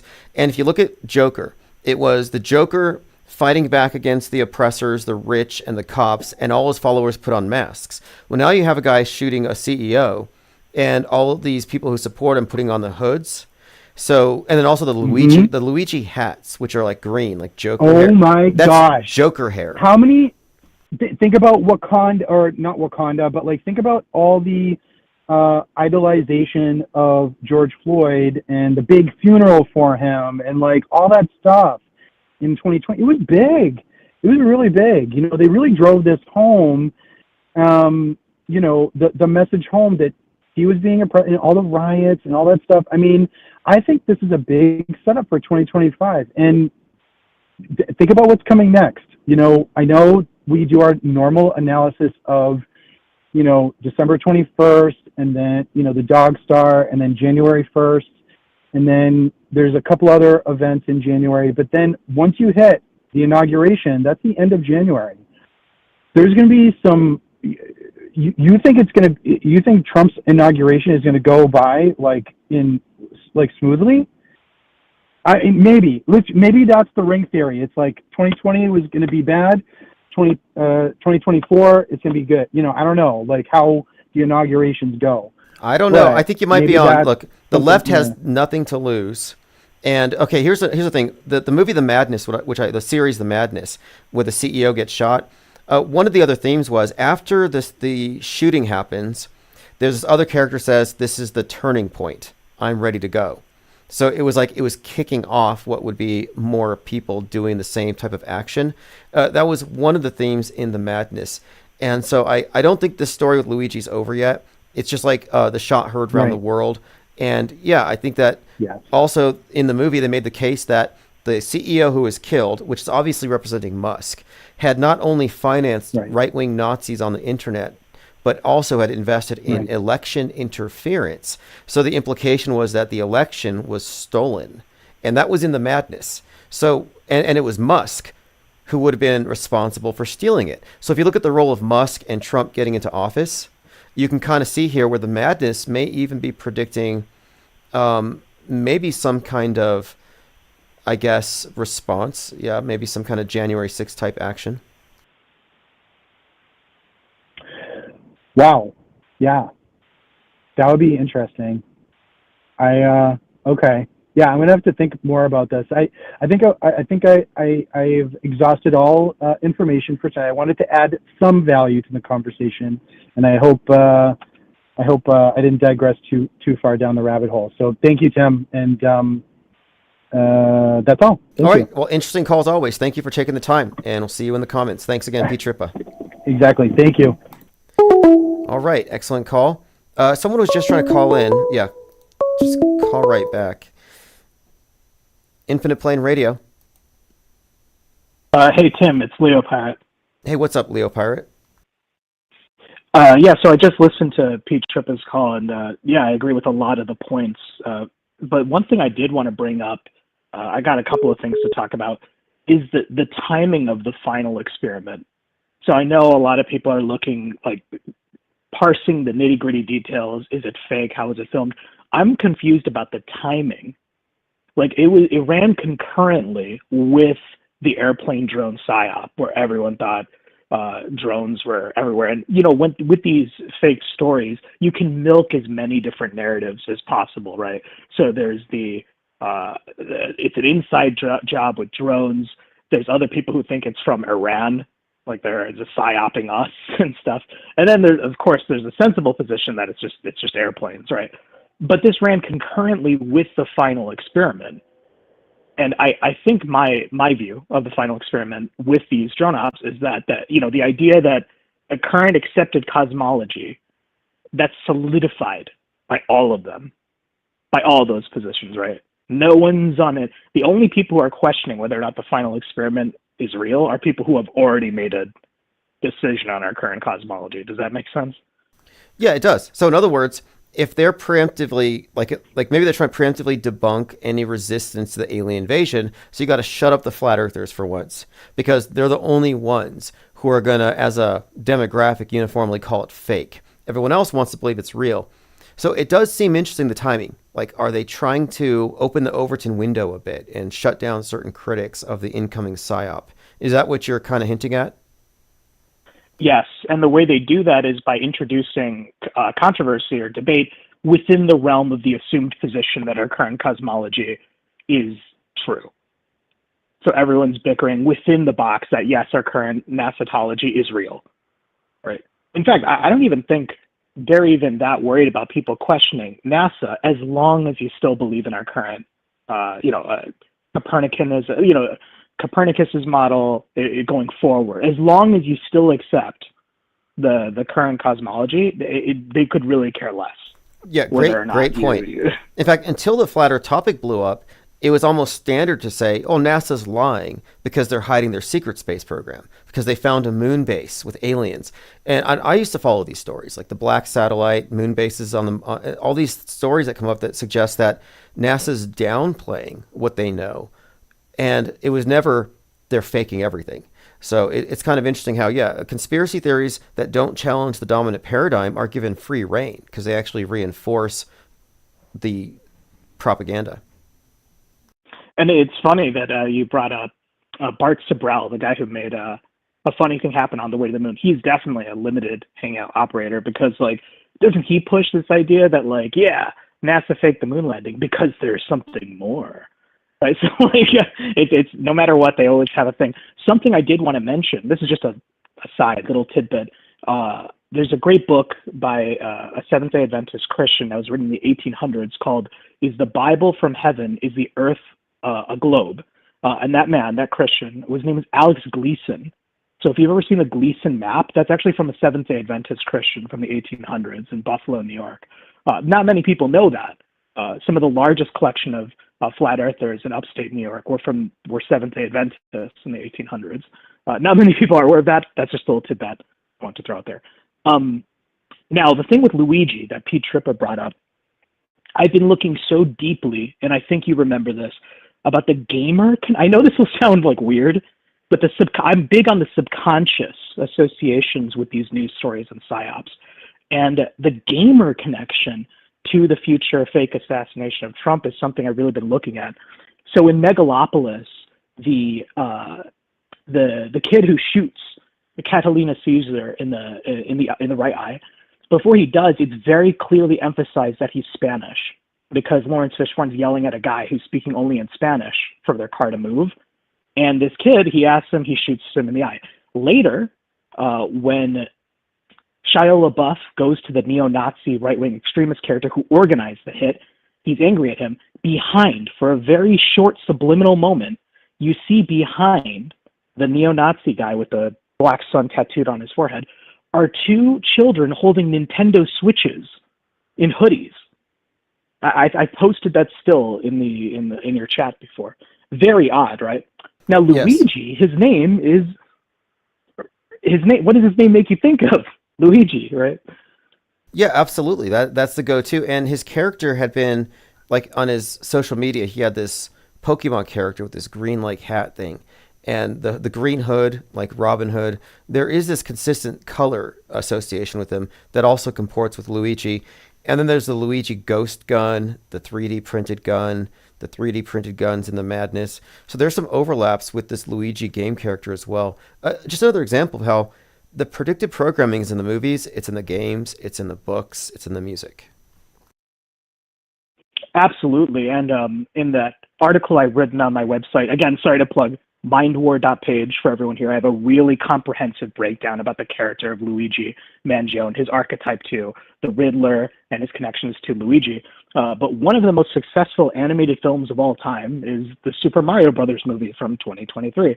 And a majority of the film, a key plot point, is rescuing Luigi, who's in jail most of the movie. Oh, that's interesting. He's in jail. Okay. Because Luigi's one of the few of these shooter characters, these patsies, that isn't killed or suicided. So it's like, okay, we actually have someone who's going to be in jail, and he's already a folk hero. He's already a champion of the people. So that's kind of interesting in itself. Good connection. Yeah, and the ghost gun, 3D printed, you already mentioned the madness. And you know, for people who are probably just tuning in or watching this out of context, I know this will seem a little out there, but the metascripters, they really throw everything into a blender, right? They throw video games, Netflix TV shows, comic book stories and archetypes all into a blender to make it happen. But yeah, the 3D printed guns with the madness ran concurrently with the Luigi psyop. His 3D printed ghost gun with his name Luigi tied into Luigi's Mansion, Luigi Mangione. But the thing about the gamer, this is the thing. I just posted this in your chat. I just took a gander over at friend Nick Fuentes' Twitter, and he's raging at Trump. He's extremely upset at the cabinet picks. You know, he's just going off saying, I was right. He got into another scuffle today. I haven't been following it. I don't care. But the thing is, what concerned me is he retweeted a fan-made meme from someone on December 11th with 7.5K retweets and saves that took interspliced footage of his latest show, which is on the Joker set, the one that where Arthur Fleck shoots Murray Franklin in the face. That's where Nick Fuentes' show is. It interspliced clips of his show with Taxi Driver and Joker 1. So Travis Bickle and Arthur Fleck from Joker 1. It's interspliced with his show. I posted it in your chat. I was like, what? And that was retweeted very recently, like just the last week, and it's on his X. So I'm like, that's a little concerning. You had mentioned the connection. Sorry. No, it's good. That's good. That's a good link there. And I'm sharing your website, by the way, mindwar.page. Anybody who creates a website or a blog from the Metascript breakdown perspective, I got to put you all on a list on ips.monster on the bottom, because we have to have our own parallel media. And this is some great research. I mean, foreshadowing, not prophecy. This is media breakdown from a very informed perspective. And I see a lot of useful links. So again, great site, mindwar.page. Thanks, Tim. And yeah, and also I linked to you in there as well. So we should all, definitely all keep interconnected, because this parallel media is only going to continue to grow, and it needs to grow as things start to get only more ridiculous. Now, I'm going to sound a little bit like JL here, because he's really big into like the dates and like, breaking stuff down. But I found this. I may have mentioned it to you before, but I'll throw it out to the think tank or the people who are watching right now. The connection between Travis Bickle and John Hinckley Jr. on his assassination attempt on Reagan that's actually in the official narrative. You can go to the Wikipedia page for John Hinckley Jr., and it says he was inspired by Taxi Driver. He dressed like Taxi Driver. He actually dressed like the movie character. Right. And what I was interested in is I just looked it up. The release date of Taxi Driver and John Hinckley Jr.'s attack on Reagan. What was the difference of time? It turns out that is 1,887 days. I'm like, okay, that's interesting. So I took that same number and then went the release date of Joker 1. The release date of Joker 1 plus 1,887 days comes to November 22nd, 2024, aka the 61st anniversary of John F. Kennedy. So what that makes me think is that whatever Joker will inspire, whatever this Joker character will inspire, it's going to inspire a JFK-like, but not a John Hinckley Jr., not an assassination attempt. It's going to be a fatal thing on the world stage, of course. I agree it'll be fake, but to everyone it'll be. Now, these date things are significant, though. Do you know John Hinckley's birthday? Again, he shot Reagan, inspired by Travis Bickle, who was the inspiration for Joker. Do you know Hinckley's birthday? I don't know his birthday. JFK's birthday, May 29th. Wow. I mean, that's not a coincidence. This is part of their storytelling, where you do have these tells, and that's an interesting one. Yeah, the shooter of Reagan has JFK's birthday. It inspires the Joker, and then the Joker character, again, shoots the De Niro character. It's so interrelated, and it goes back decades, and it just reinforces how fake the Trump shooting was. And, the off-world stage perspective allows you to have that view, because it sounds out of context if you're to clip our conversation. It seems kind of like crazy and out there, until you realize that our papal Gregorian calendar system, our characters on the world stage, their birthdays don't need to actually be what's reported on their Wikipedia page or what's in the news. It could be all a movie. And when you consider a lot of these characters on the world stage as characters in a work of art, a giant elaborate show that's put on for everyone, you can start analyzing it for symbolism, for tells like that. And I think there's a functional purpose for it. It's not just artistry. No one's subconsciously thinking about the birth date of John Hinckley Jr. or the release date difference gap between Joker and JFK's assassination. These all happen on a subconscious level that doesn't actually ever reach up into the conscious mind. So that when they fake an event, it provides this further plausibility or credibility to an event that's presented to our conscious mind. It also speaks to the long-term planning and how precise it is, and a lot of it's timed with astronomy, with astrological alignments that have specific meaning for the psyops. And there are some people who are overwhelmed when they're shown these patterns, and they're saying the only way this could happen is if there's a higher power and these people are born on these days. It's like, no, you're talking about prefabricated history and characters who have their entrance and exit points prefabricated. It's actually less complicated, and it's more along the lines of just general script writing. And of course, these are all details that go into these manufactured characters. And you know what? I almost want to play the advocate of the people who are in the system, people who believe it. I try to think from their perspective, and guess what? Yeah, the stuff we're doing, the stuff we're analyzing, it sounds and looks crazy only if, and this is a big if, only if the events in question are actually real and organic. If the news events that are being reported truly are organic, chaotic, out of the blue, and they happen, yes, then what we're doing is actually insane. But because you can find so much evidence, provable facts that our media is lying to us, that these are staged events, no, it actually follows that these would be bundled in with that worldview. Yes. Because it's like, if they can. Well, people don't know what media is. I mean, they think of news reportage as separate from the entertainment and separate from the political psyopera. But, I say forget about the military-industrial complex. Focus on the psyop entertainment complex. And there's something structural about media they miss. It's intrinsic, it's systemic, and that is the alignment between predictive programming and foreshadowing of future news events. That is systemic, it's programmed, it's consistent, and it's predictable. I am consistently pointing to movies that are number one that I'm going to watch with the presupposition that this movie will foreshadow what's going to happen in the news. So I watch The Madness for predictive programming. Next thing I know, CEO shooting happens, multiple connections. So there's no Netflix number one trending film that doesn't directly correlate to the fake news. So either we're examining prophetic media, divinely inspired prophecies being fulfilled, or it's foreshadowing and it's part of an integrated whole. And Occam's razor says, man programming man with subtle propaganda. And that's why on my website I have the archives, so you can the infuriating enigma, which is the article I have on Luigi Mangione. You can look up. It was really published originally on December 9th, and way before we found out that James Franco's name was trending, I was saying this is very much a Riddler archetype. Then, all right, suddenly his name is trending in the news, James Franco. They say, oh, he looks so much like, Luigi Mangione looks so much like James Franco, and he played the Riddler in Young Justice. So it's like these subconscious associations, we can even call them out before they even are, presented to people. Yeah, okay, this is a great example. I'm looking at the page right now. So before we knew that Dave Franco was in a Riddler role, we had already associated this character with the Riddler, with Joker.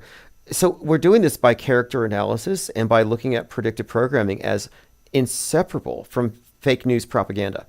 And so this is just an example. Either you and I are psychic, and all of us think tankers are prophets, and we're in touch with something divine and beyond man's understanding, or we've really cracked the basic code here, that the only real conspiracy is that our worldview is entirely manufactured day by day. Yeah, and I think when this, a future, Pete Tripp has been, kind of trepidate. I am as well. I'm a little worried. I don't know what's coming exactly by the end of this year or the beginning of next year.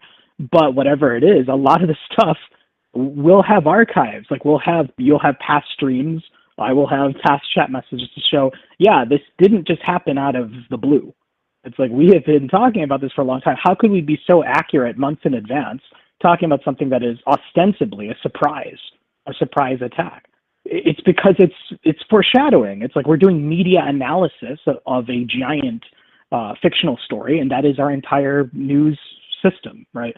And the last thing, because I don't want to take up the rest of your show, last thing I want to say is from a Christian perspective, I've been looking at this false prophet guy. His name is Trey Smith.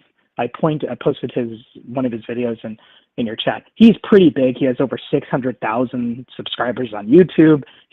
Some of his videos have millions of views. He made the Trump prophecy video. For years, by the way, he's been saying that Trump would have a second term. He would have the 2 terms. And this guy interviews false prophets around the world. Well, he doesn't call them false prophets. He thinks they're real, genuine Christians. He's like, look at this. He's like, yeah, Donald Trump's going to have 2 terms. But in his latest video, he talks to this one guy who had a vision, right, a vision, quotation marks, where he saw Donald Trump avenging what happened to JFK.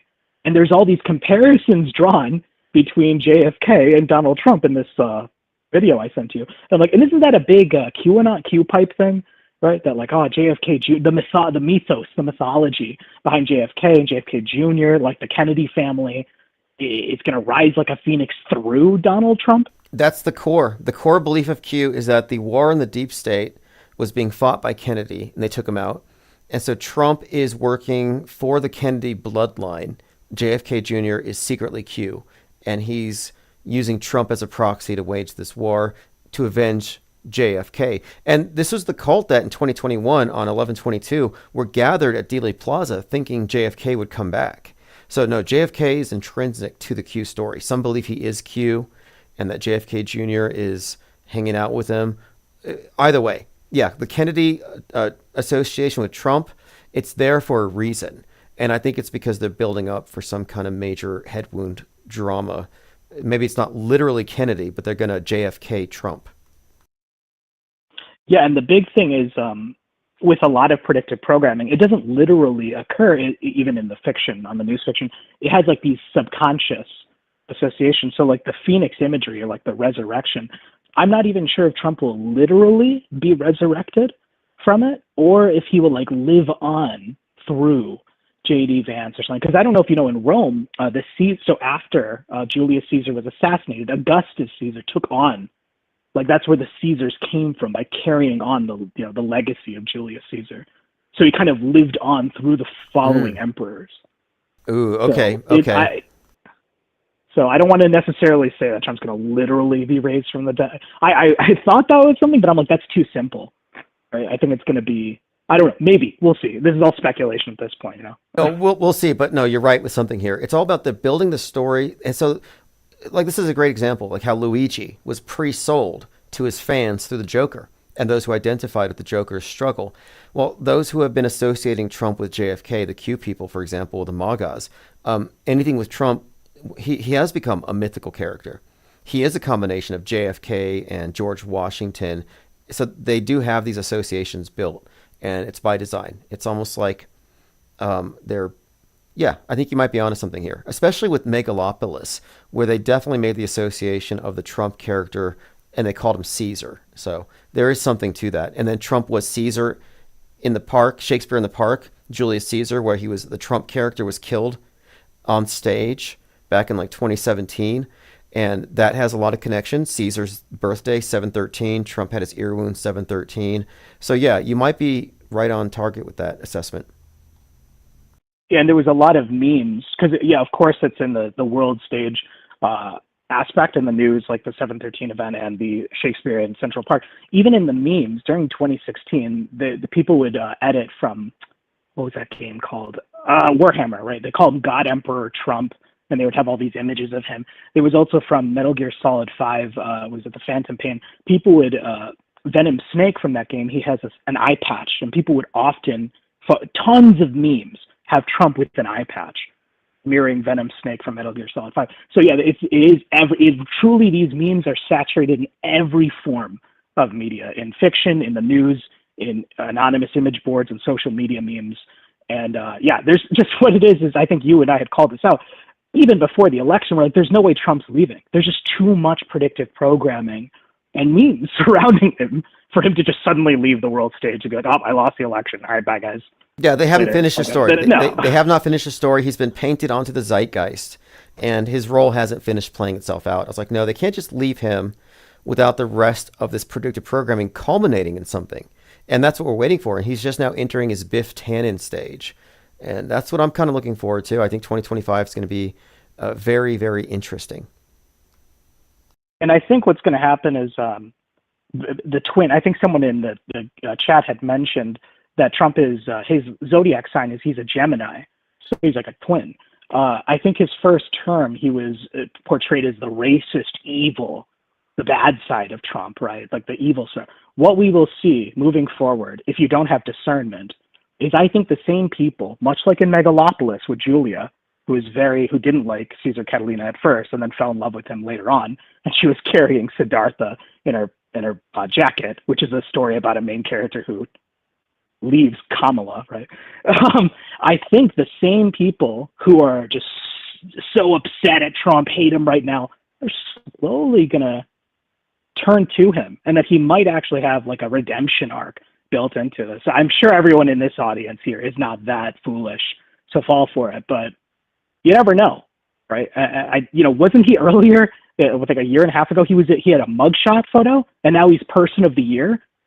Truly, we live in a narcissistic media society where they can just change the truth, what is good, what is evil, at a drop of a hat at any given moment. Yeah, it's true. It's true. It's like the same people who are anti-gun. Whenever there's a mass shooting, they're always anti-gun. Now they're suddenly like, oh, it's justifiable murder if you're killing a CEO. These double standards are a sign of, I think, of a deeply fractured society. There's no coherence. It's definitely, I mean, that's why I brought up Daniel Penny being released the same time Luigi goes in. That's to emphasize how split we are and how one side's hero, one side's vigilante is the other side's villain. And this is a consistent pattern that we see throughout it. And that's why I think, the off-world stage people are the hardest to control, because we're, right, where our buttons have like a lock on them. We're like, we're not going to be pushed by these news stories. We're going to step back and analyze what kind of narratives, what kind of groups will cluster around them, how will they be played against each other. So anyway, awesome work, great parallel media stuff. Love this. It was a pleasure to call in, Tim. Yeah, likewise. Thank you. And again, I'll have to do something about putting a listing of all the relevant blogs and websites. JLB has a new Patreon, but I'm going to put a list, and then I'm going to drop it on the main site so that we can start networking and getting more people to subscribe to each other's blogs and content. So thanks for the call. Thanks for the information as always. For sure. Bye. All right. Phone is open. I think we had another caller trying to get through. Also, thanks to Osher, who brought 5 Blue Wrench Lodge memberships here. So Sit Down, Space Chimps, IFEP A73, Sync Lloyd, It's Snoopy have all received the coveted Blue Wrench. Lane Dion says, Rogan said Trump has changed post-shooting. He's calmer and a better temperament, especially since news interviews.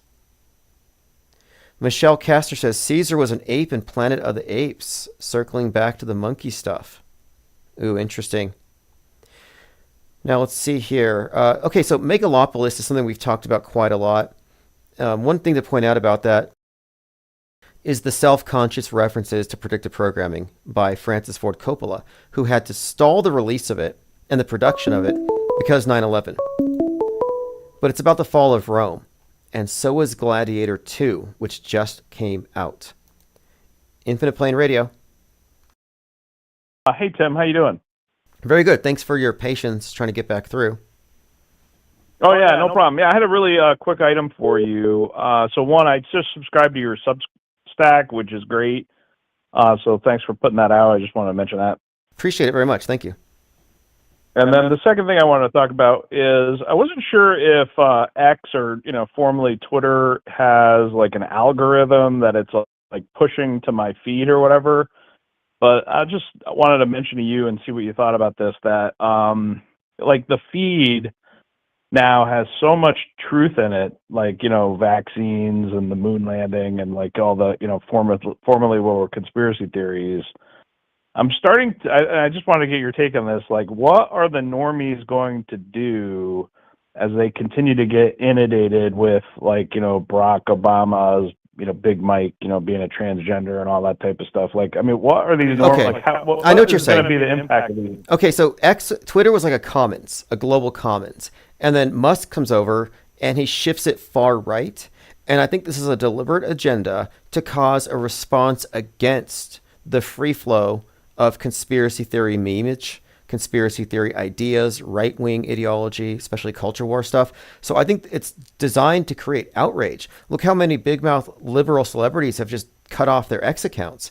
And I think this is part of what I call Disease X. Disease X is the mind virus premise they use to lock down the internet, because they'll say these memes are causing violence in the real world, death in the real world. So I kind of think that what we're seeing here is engineered outrage. It's designed to antagonize the left.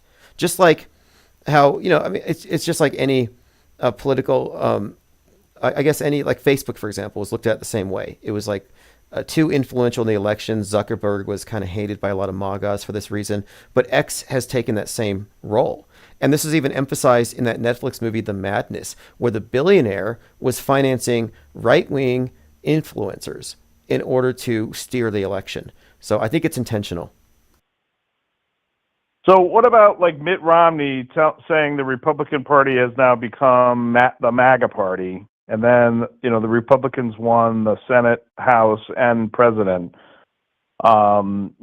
Like how would what you're talking about actually come to fruition if MAGA is now in power? Yeah, that's a very good question. I think what they're trying to do is they're trying to get a global commons rejection of American right wing. And so I think they're trying to generate a reaction that goes beyond just the American left, but in general. Like, for example, Musk is seen as possibly threatening space travel itself because he's a rich billionaire who's flooding outer space, low Earth orbit with his CubeSats. And they're also suggesting that he bought X and that he's done damage to this to the internet itself. He's destroyed polite discourse. He's opened up the floodgates to hate memes or whatever they're saying, hate speech, etc. But no, I think it's going to have a blowback. I think, and it's going to have some kind of action. My thinking is some right-wing domestic violent extremist terror attack could be used as the justification, but I think it's a build-up. So it looks like the right wing is they've saved free speech or something. It looks like they've been winning some victories, but I think there's going to be a blowback. I think I just want to throw out a potential theory here is like if you really take a deep dive into the movie trilogy, the Matrix, how there's basically multiple realities. So basically, as I see it, there's sort of a normie reality that the vast majority of people still live in. And then they've created this alternative second reality, which is sort of like in the Matrix movie, there's like this dystopia. So if you pop out of the normie existence, you go into this dystopia existence. And I think what the powers that shouldn't be are doing is just creating additional realities that different people slot themselves into for, whatever they personally believe in. So if you're a normie, you're going to be in the normie reality. If you pop out of that, you're going to go into the Alex Jones controlled op, reality. And then we have this very fine filter that like we come out of, and we're like part of the 0.001% that are like in this next level reality. And so I'm just throwing out the idea that I'm with you. What you're talking, I am with you. That's 100% what I think. Like, in other words, everyone's in the mainstream box, but if you question it, they have what I call Trutherville, where, okay, you don't question that, you don't believe this, so you get a little more information, and now you're still controlled, but you're in this other box. But if you lean left, and it's more dystopian in nature. It's more negative. It goes from positive. It goes from a dream world, blissful sleep, into a nightmare where everything's scary. Yes. And so the alternative is scarier. But then if you lean left, you got Woke Town. So I call it Woke Town, Trutherville, and Normieville. And outside of that, there's just a small percentage of us. But yeah, it's designed that way. I think you absolutely nailed it. That's their structure.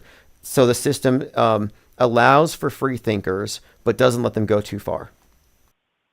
Right. Agreed. But I just think that as part of this community, we should stay positive and hopeful.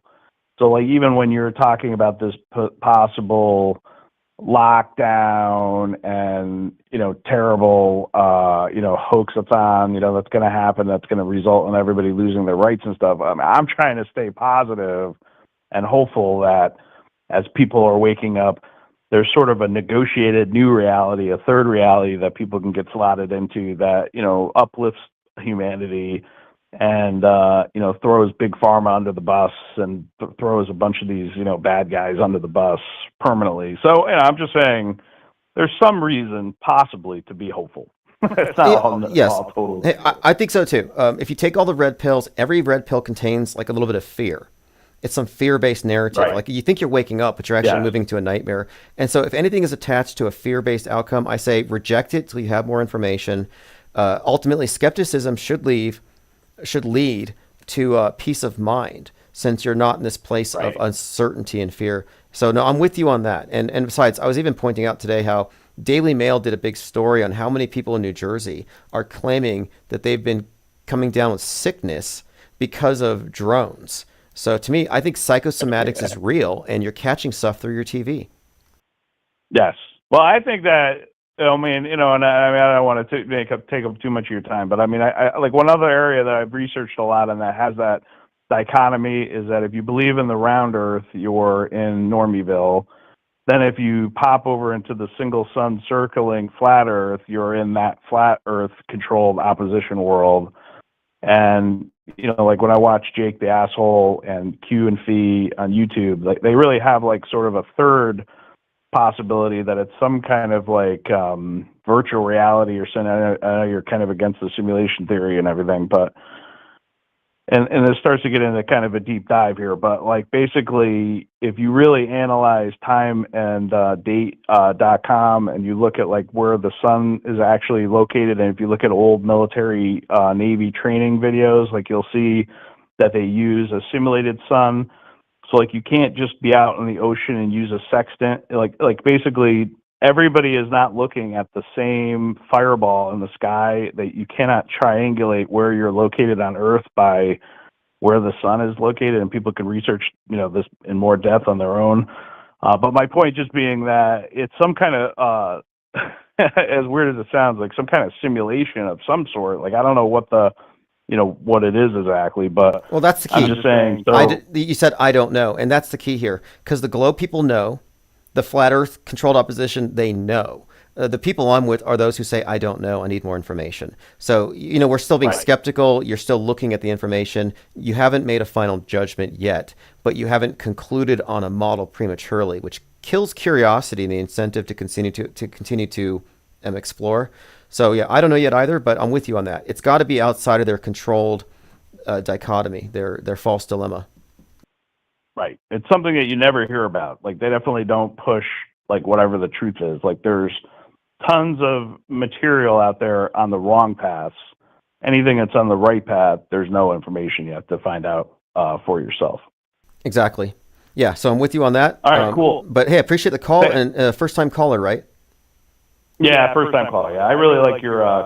Basically, I agree with you on 99.9% of everything. So that's a good thing. That's great. Well, I appreciate the call, and I always appreciate our first time callers. Have a great evening. You too. Thank you, sir. Bye bye. All right.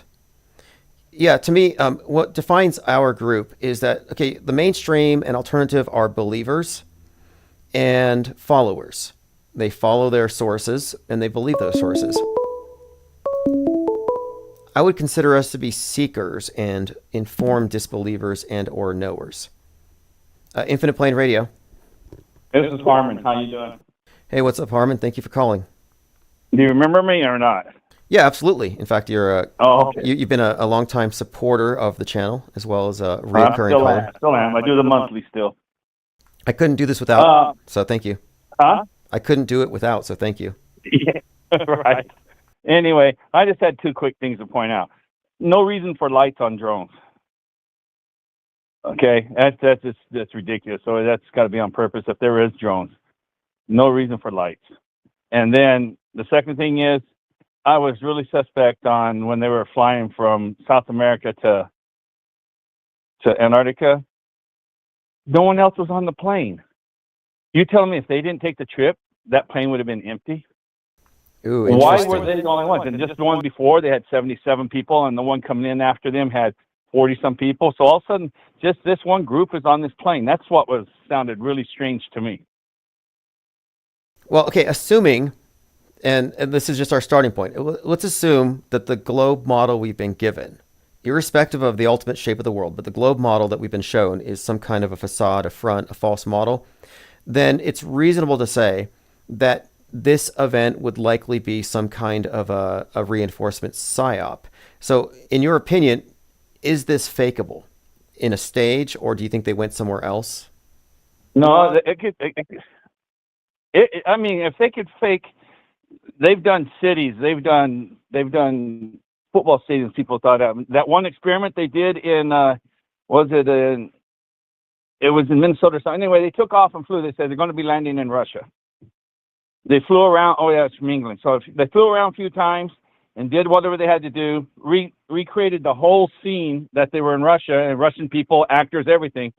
And it took about 5-6 hours. And they landed back in the exact same spot, and all the people on the plane thought they were in Russia, and the whole psyop went on that way. Wow. So yeah, it's possible. Like Space Cadets, the 10-episode TV show Space Cadets, where they convinced 5 Yep, people they were in low inside Earth Halo. orbit. Yep. Yeah, so yeah, anything's fakeable. You know, and I just kept wondering every time Jaron and Duffy, they were always showing them where the sun was to the right of that mountain.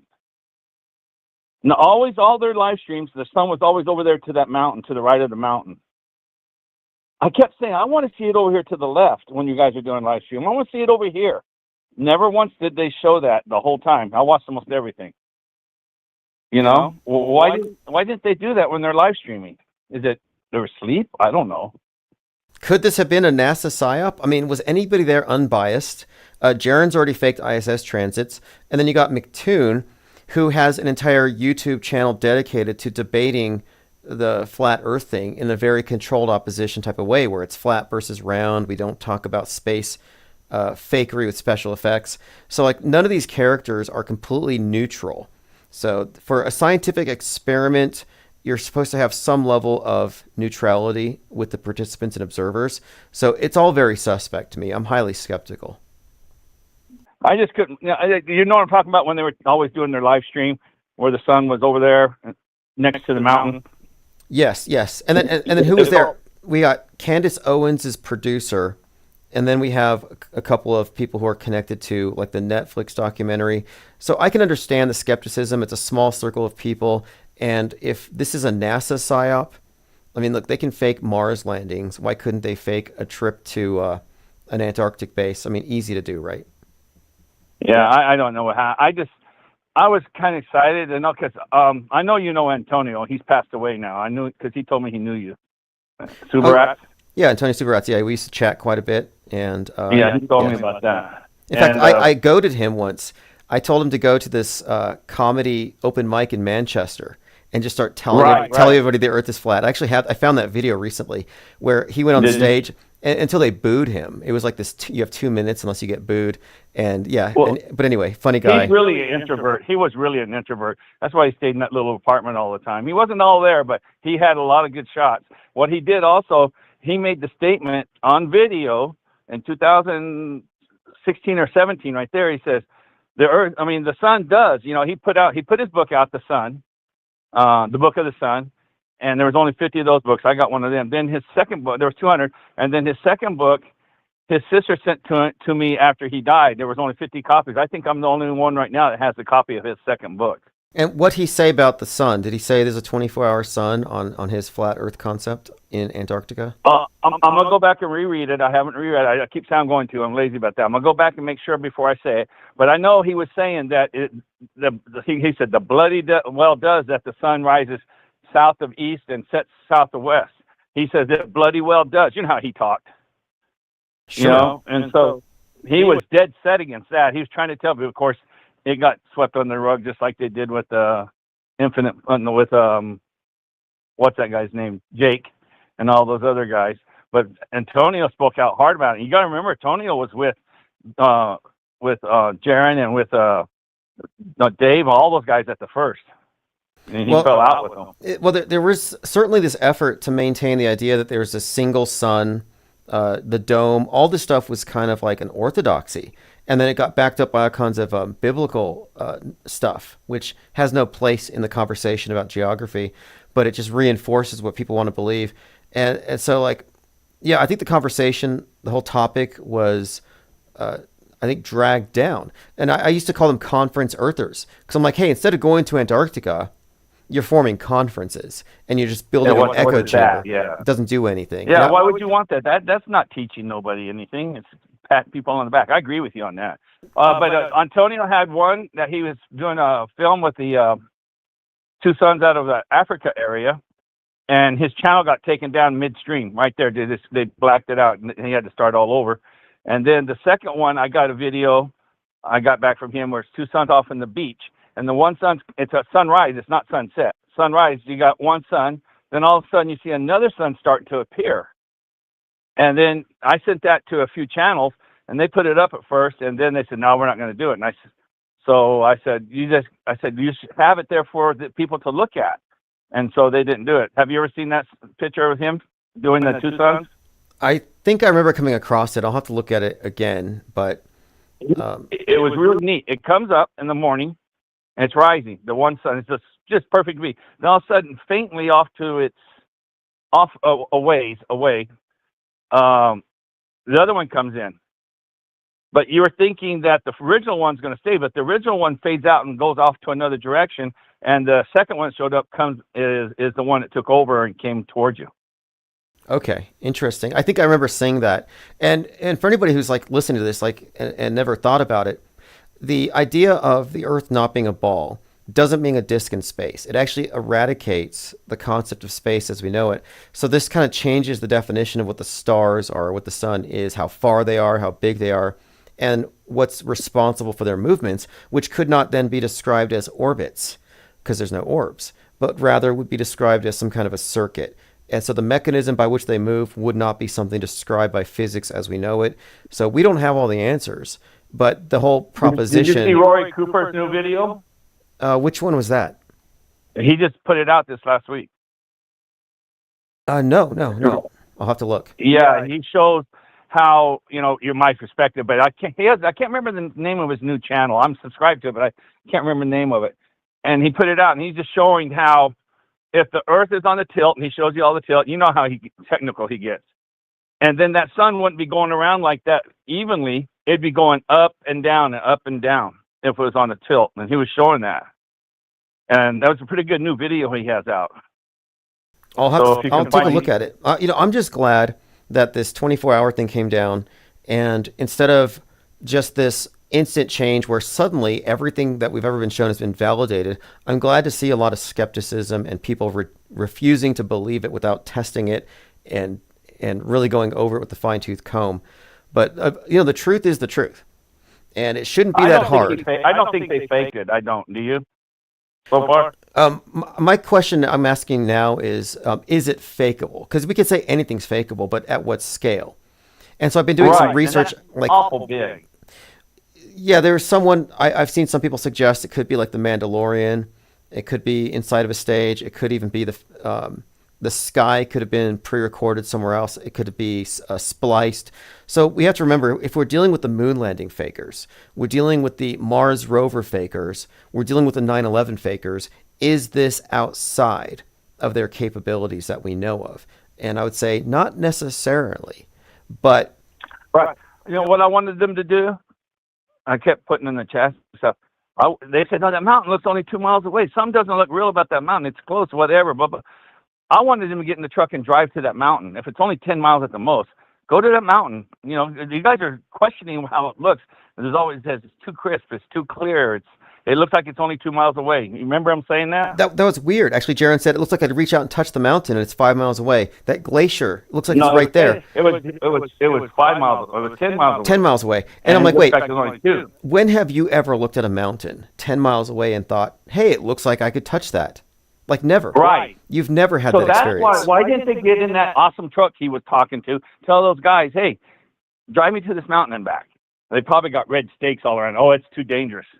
I thought it was Duper's delight. Like, I could imagine, this is just hypothetical, that he shows up on the set and he's like, wow, those are like 10 miles away, but it looks like I could touch it. Like, it almost sounded like Duper's delight. Like I actually have that video here, and he actually laughs. He laughs, and he says these mountains seem close enough to touch. I'll play this clip after our phone call, but I thought that was kind of a weird thing to say. Yeah, cause he said it more than once. He would just, he was really flabbergasted about that. So why didn't they just drive to it? I would have drove to that mountain. Yeah, and if you look at the behind the scenes on The Mandalorian, the people who are interacting with the LED screens, because they don't use green screens anymore. Now they use these LED sets. And a closed LED set, has these backgrounds that it looks like you're staring into the background for miles because you can't tell perfectly where the floor ends and the screen begins. And so you might be looking at a mountain that's 10 miles away, but yeah, it looks like you could touch it if you're there. So it fools the camera, but the people who are there know it's a set. And it kind of felt like he was pointing out it was a set. And a lot of people like Mazel are saying there was no wind, not even a breeze. Not even a touch of a breeze. And even if I went out to the site and looked at the weather, it's supposed to be blowing 6 miles an hour, and I didn't even see a riffle on anything. You know, it was just dead. Hey, as Lean Dion says here, it looks like the sky edge in the Truman Show. Exactly. Like if he had walked out there or driven out there, they probably would have gone through a wall. Like it's like Looney Tunes. I mean, that's kind of what it looks like. It's possible. And did he? I mean, they kept bringing it up, so that was what I mean. I would have. Hey, I'm not going to stay in this little area. Let's go. Let's take you on your ski doos or something. Let's go. That's only 10 miles at the most, you're saying. So let's go see it. Copaesthetic says they were probably in the Las Vegas sphere. Yeah, that's pretty funny. Well, hey, I appreciate the call. And follow up after you look through that book you mentioned on the sun. I'm curious as to see what other thinkers have come up with on the subject. Okay, Nick. All right, thanks again, Harmon. Appreciate your call. Okay, N.A. Literalist said, my mind told me the sun from that height didn't match the sun in my real world. Yeah, I'm saying that you're well within your rights to say, you're reasonable and you're rational if you say, I don't believe it because I need more time. I don't believe it because I need more information. You can always ask for more information. You're under no obligation to believe when they tell you to believe. So here is Jaren's bizarre reaction to the mountain and glacier, which they both seem, quote, close enough to touch. And it's supposedly going to go behind this mountain here, if you can see it, which, I mean, this is crazy. I know you can't see it good on the screen. That mountain looks like it's right there. Looks like you can just touch it, but they say it's like a few miles away. They say that let me show you see if you can see the glacier. So you see the glacier, I can't tell what's behind me, behind that sign. So the glacier that's right behind the sign right there is 10 miles away. This looks like clear as could be right there. You can see it. Okay, so it's funny because it's 10 miles away, but it looks so close. It reminds me of Musk. It must be real because it looks so fake. This mountain, miles away, but it looks like you could touch it. So I'm thinking here, these guys are inside of the Las Vegas sphere. There's something hoaxy about it. All right, let's see. Off the Wall 74 says, hey, Tim, have you heard of American Education FM? He has a good take on the Wisconsin school shooting. I have not. I'll look it up. Okay, I think I found a link. If you want to post links, I found him here on Podbeam. So I'm going to bookmark it and I'll look into it. So thanks again for the suggestion. 2025, what's going to happen? Nukes, ISS falling, UFO invasion. What are the drones building up to? And then P. Trippa brought up this rhyming of the CEO shooting and the George Floyd event. Like there's some kind of a buildup happening. I think there's something with that, a buildup. And the connection between the Joker and his actions when he kills the rich and then his followers put on the masks and they riot was followed by 2020. Everyone puts on the masks and they riot. And here you have the CEO shooter who's now a folk hero, Robin Hood, this whole class warfare narrative, and then people dressing like him. Supposedly a lot of people buying Luigi hats, the green hats, which correlates with the Joker green hair. So I think there's some kind of a buildup here. And it seems like the left has little to lose since Trump has won. So are we being set up for another 2020? Another summer of peaceful protests. Salty Siren says, I went to Panama City Beach and it looked just like that snow. Well, they claimed that they had to leave because a storm was coming. And if they didn't leave at that time, they would have been stuck until after Christmas. And I'm like, well, it was awfully clear while they were there. Isabel Ann says 2025 astrology is super fantastic. I can't wait. We are going to auto hoax it real time. Yes. I think this is going to be interesting times, and for me, I'm looking forward to it. I have no trepidation about plot twists, and people are so gullible. Russell Brand, my jaw is on the floor. We're looking at a shimmering orb in the sky, and nobody has a clue as to what it is. I have a clue. Mick West has a clue. A lot of us have a clue about this. ABC7, no. How are they running with this stuff? And none of these people who fell for the drone thing can claim intellectual high ground over flat earthers. So let's keep that in mind too. Say what you will about the so-called flat earthers, and most flat earthers aren't flat earthers. They're skeptics about cosmology for good reasons. Say what you will about them, they're not the dupables who are enabling psyops. Think about that. I mean, are you a psyop enabler? I'm not. I'm a psyop disabler. I'm like the worst thing for the psyop entertainment complex. But every one of these gullible believers in this stuff are, in fact, enabling the big deceptions.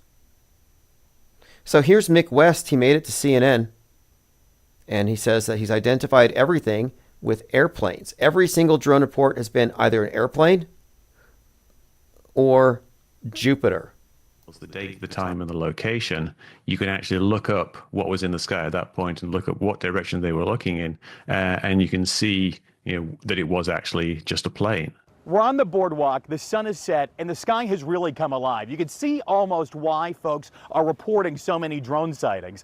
Off in the distance over the Atlantic Ocean there, I can see several planes. I'm corroborating here with the same app that they use over in the command center. This is called ADS-B Exchange, showing within about a 20-mile view planes broadcasting their position live. There's an Atlas Air cargo flight that just left not too far away. So it's ADS-B Exchange. You can find that site for yourself. And every one of these drone sightings, which have been misidentified as dangerous, as threatening, invaders from Iran, aliens, whatever, or magical orbs, no. All airplanes. Details from lawmakers who attended a classified briefing on the drone sightings over New Jersey. This is what they said after.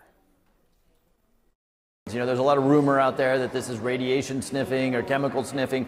This is not a federal government operation. We're very, very confident of that. There's no imminent threat to public safety. They haven't found anything that would indicate that there's foreign influence, foreign actors, or even little green men. All right. Well, that's just going to be viewed as a cover-up by those who've already claimed to have experienced it. And now people are getting sick. Psychosomatics. And check this out. This is a senator, a U.S. senator.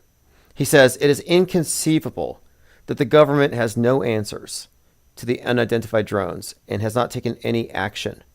The fecklessness of this administration has been on display when the Chinese surveillance balloon was allowed to fly over the entire continental United States before being shot down. These should be viewed as threats to our nation and citizen in action. This is interesting here because what he's looking at is a TIE fighter. This is literally a Star Wars replica, a Star Wars drone replica, the spaceship from Star Wars. And a U.S. senator says we need to shoot these things down. This really does underscore everything we talk about when it comes to how we live in a mental simulation, which I call the world stage, and the mental map doesn't match the real thing. If your mental map is informed by the mass media, if that's your primary frame of reference. So this senator, for example, treats the screen as a sensory apparatus. I saw it on the screen, therefore it's real. It's not real, but it's real to so many people and it's treated as real that it's affecting the real world. And I would call these hyperstitions. Breaking news, crashed drone in Orange Beach retrieved from the water, taken to undisclosed location. And yeah, that is obviously a Star Wars prop. Unbelievable. Well, actually, I say that, but no, it's believable. What is not believable to the people today? And we've reached the point where anything is fakeable, and people are so credulous that there's no limit. I said this like last year. I said, if they were to present Godzilla coming out of the Pacific on TV, most people would respond as though it were real. Like most people. Like they could fake Godzilla at this point. How would you debunk it? If your standard of evidence is, I saw it on the screen, then how would you debunk it? So here's a short, I'll just share a link. The final experiment, I mentioned this before, this is my reference, The Mandalorian. So virtual sets are something to think about, not just with regard to this Antarctica thing, but in general. When they fake the moon bases, when they fake the Mars bases, how are they going to do it? With these immersive environments, the kind they use for The Mandalorian. So this is far beyond green screen. It's like rear screen projection, where the characters are interacting with what they're actually seeing it. So they're not exactly looking at a green screen and then imagining, but they're actually seeing these backgrounds. So this is from The Mandalorian using virtual sets. Never be able to do it on a green screen. So you can really make it feel like the characters are embedded in their environments. This green screen spill would have been an even bigger problem than usual for The Mandalorian, whose main character gets a shiny new suit of armour early on in the season. So realistic lighting from the LEDs makes the show look better, but virtual sets help with practical concerns too. Take this. So the lighting reflects perfectly on the armor. I mean, everything about it is superior to the green screen, less post-production.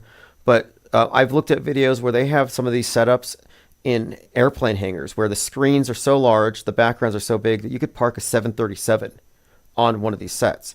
So what is not fakeable in terms of a total environment?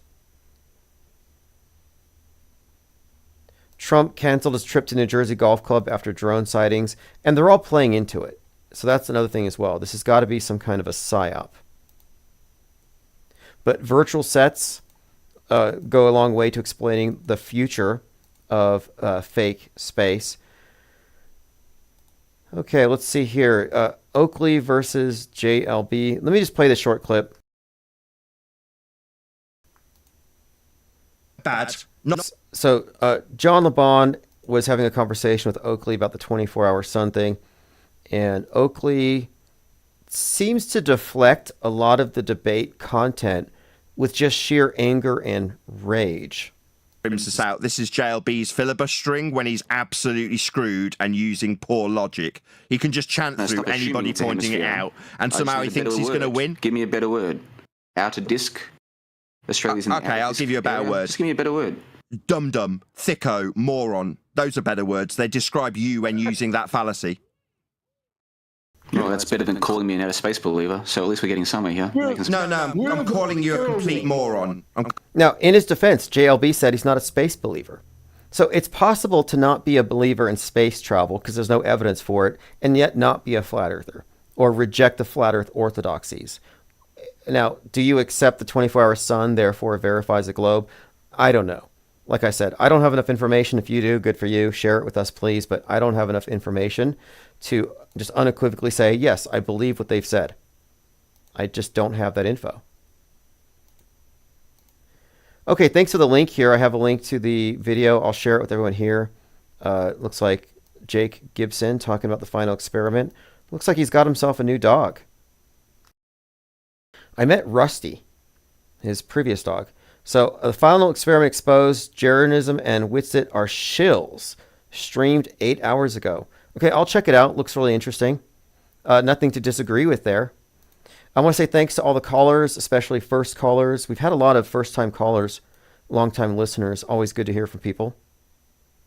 Joe Santos says, I know what's going to happen with the drones. It's a setup where every police station will ask for a drone in their budgets to go up and look at the random drones. It's a setup. Yeah, it's too widespread, and it's being too heavily promoted by the media who are playing on public ignorance.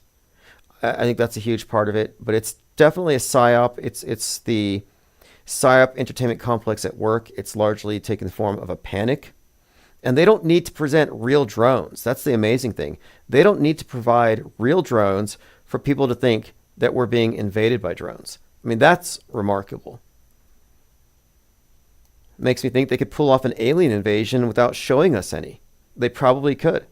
Like in that TV series on Netflix, The Colony. On Colony, we're invaded by aliens, we're taken over, but we never actually see them.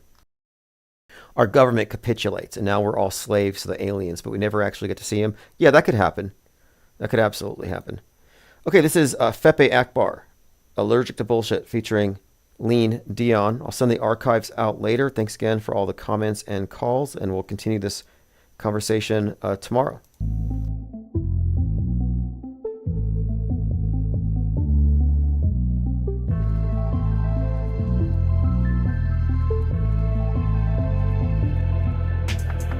With your deception, keep it real, that's a profession. Like the whole world is pretending, found the truth around the penguin. Get a gang on with a blessing, all the other gang are stressing. IPS we on a nesting, only real ones gonna get this.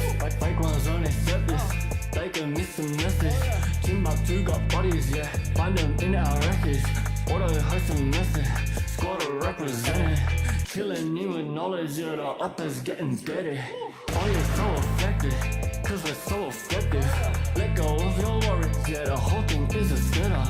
We got it and we get it, offering refreshment. Level up your conscience, yes, honestly the essence. This wave is uncontainable, facts are undebatable. You lanes are unrelatable, give a fuck about saving you. We could keep on playing you, you just keep complaining too. Game is unescapable, unless you're with the gang or no.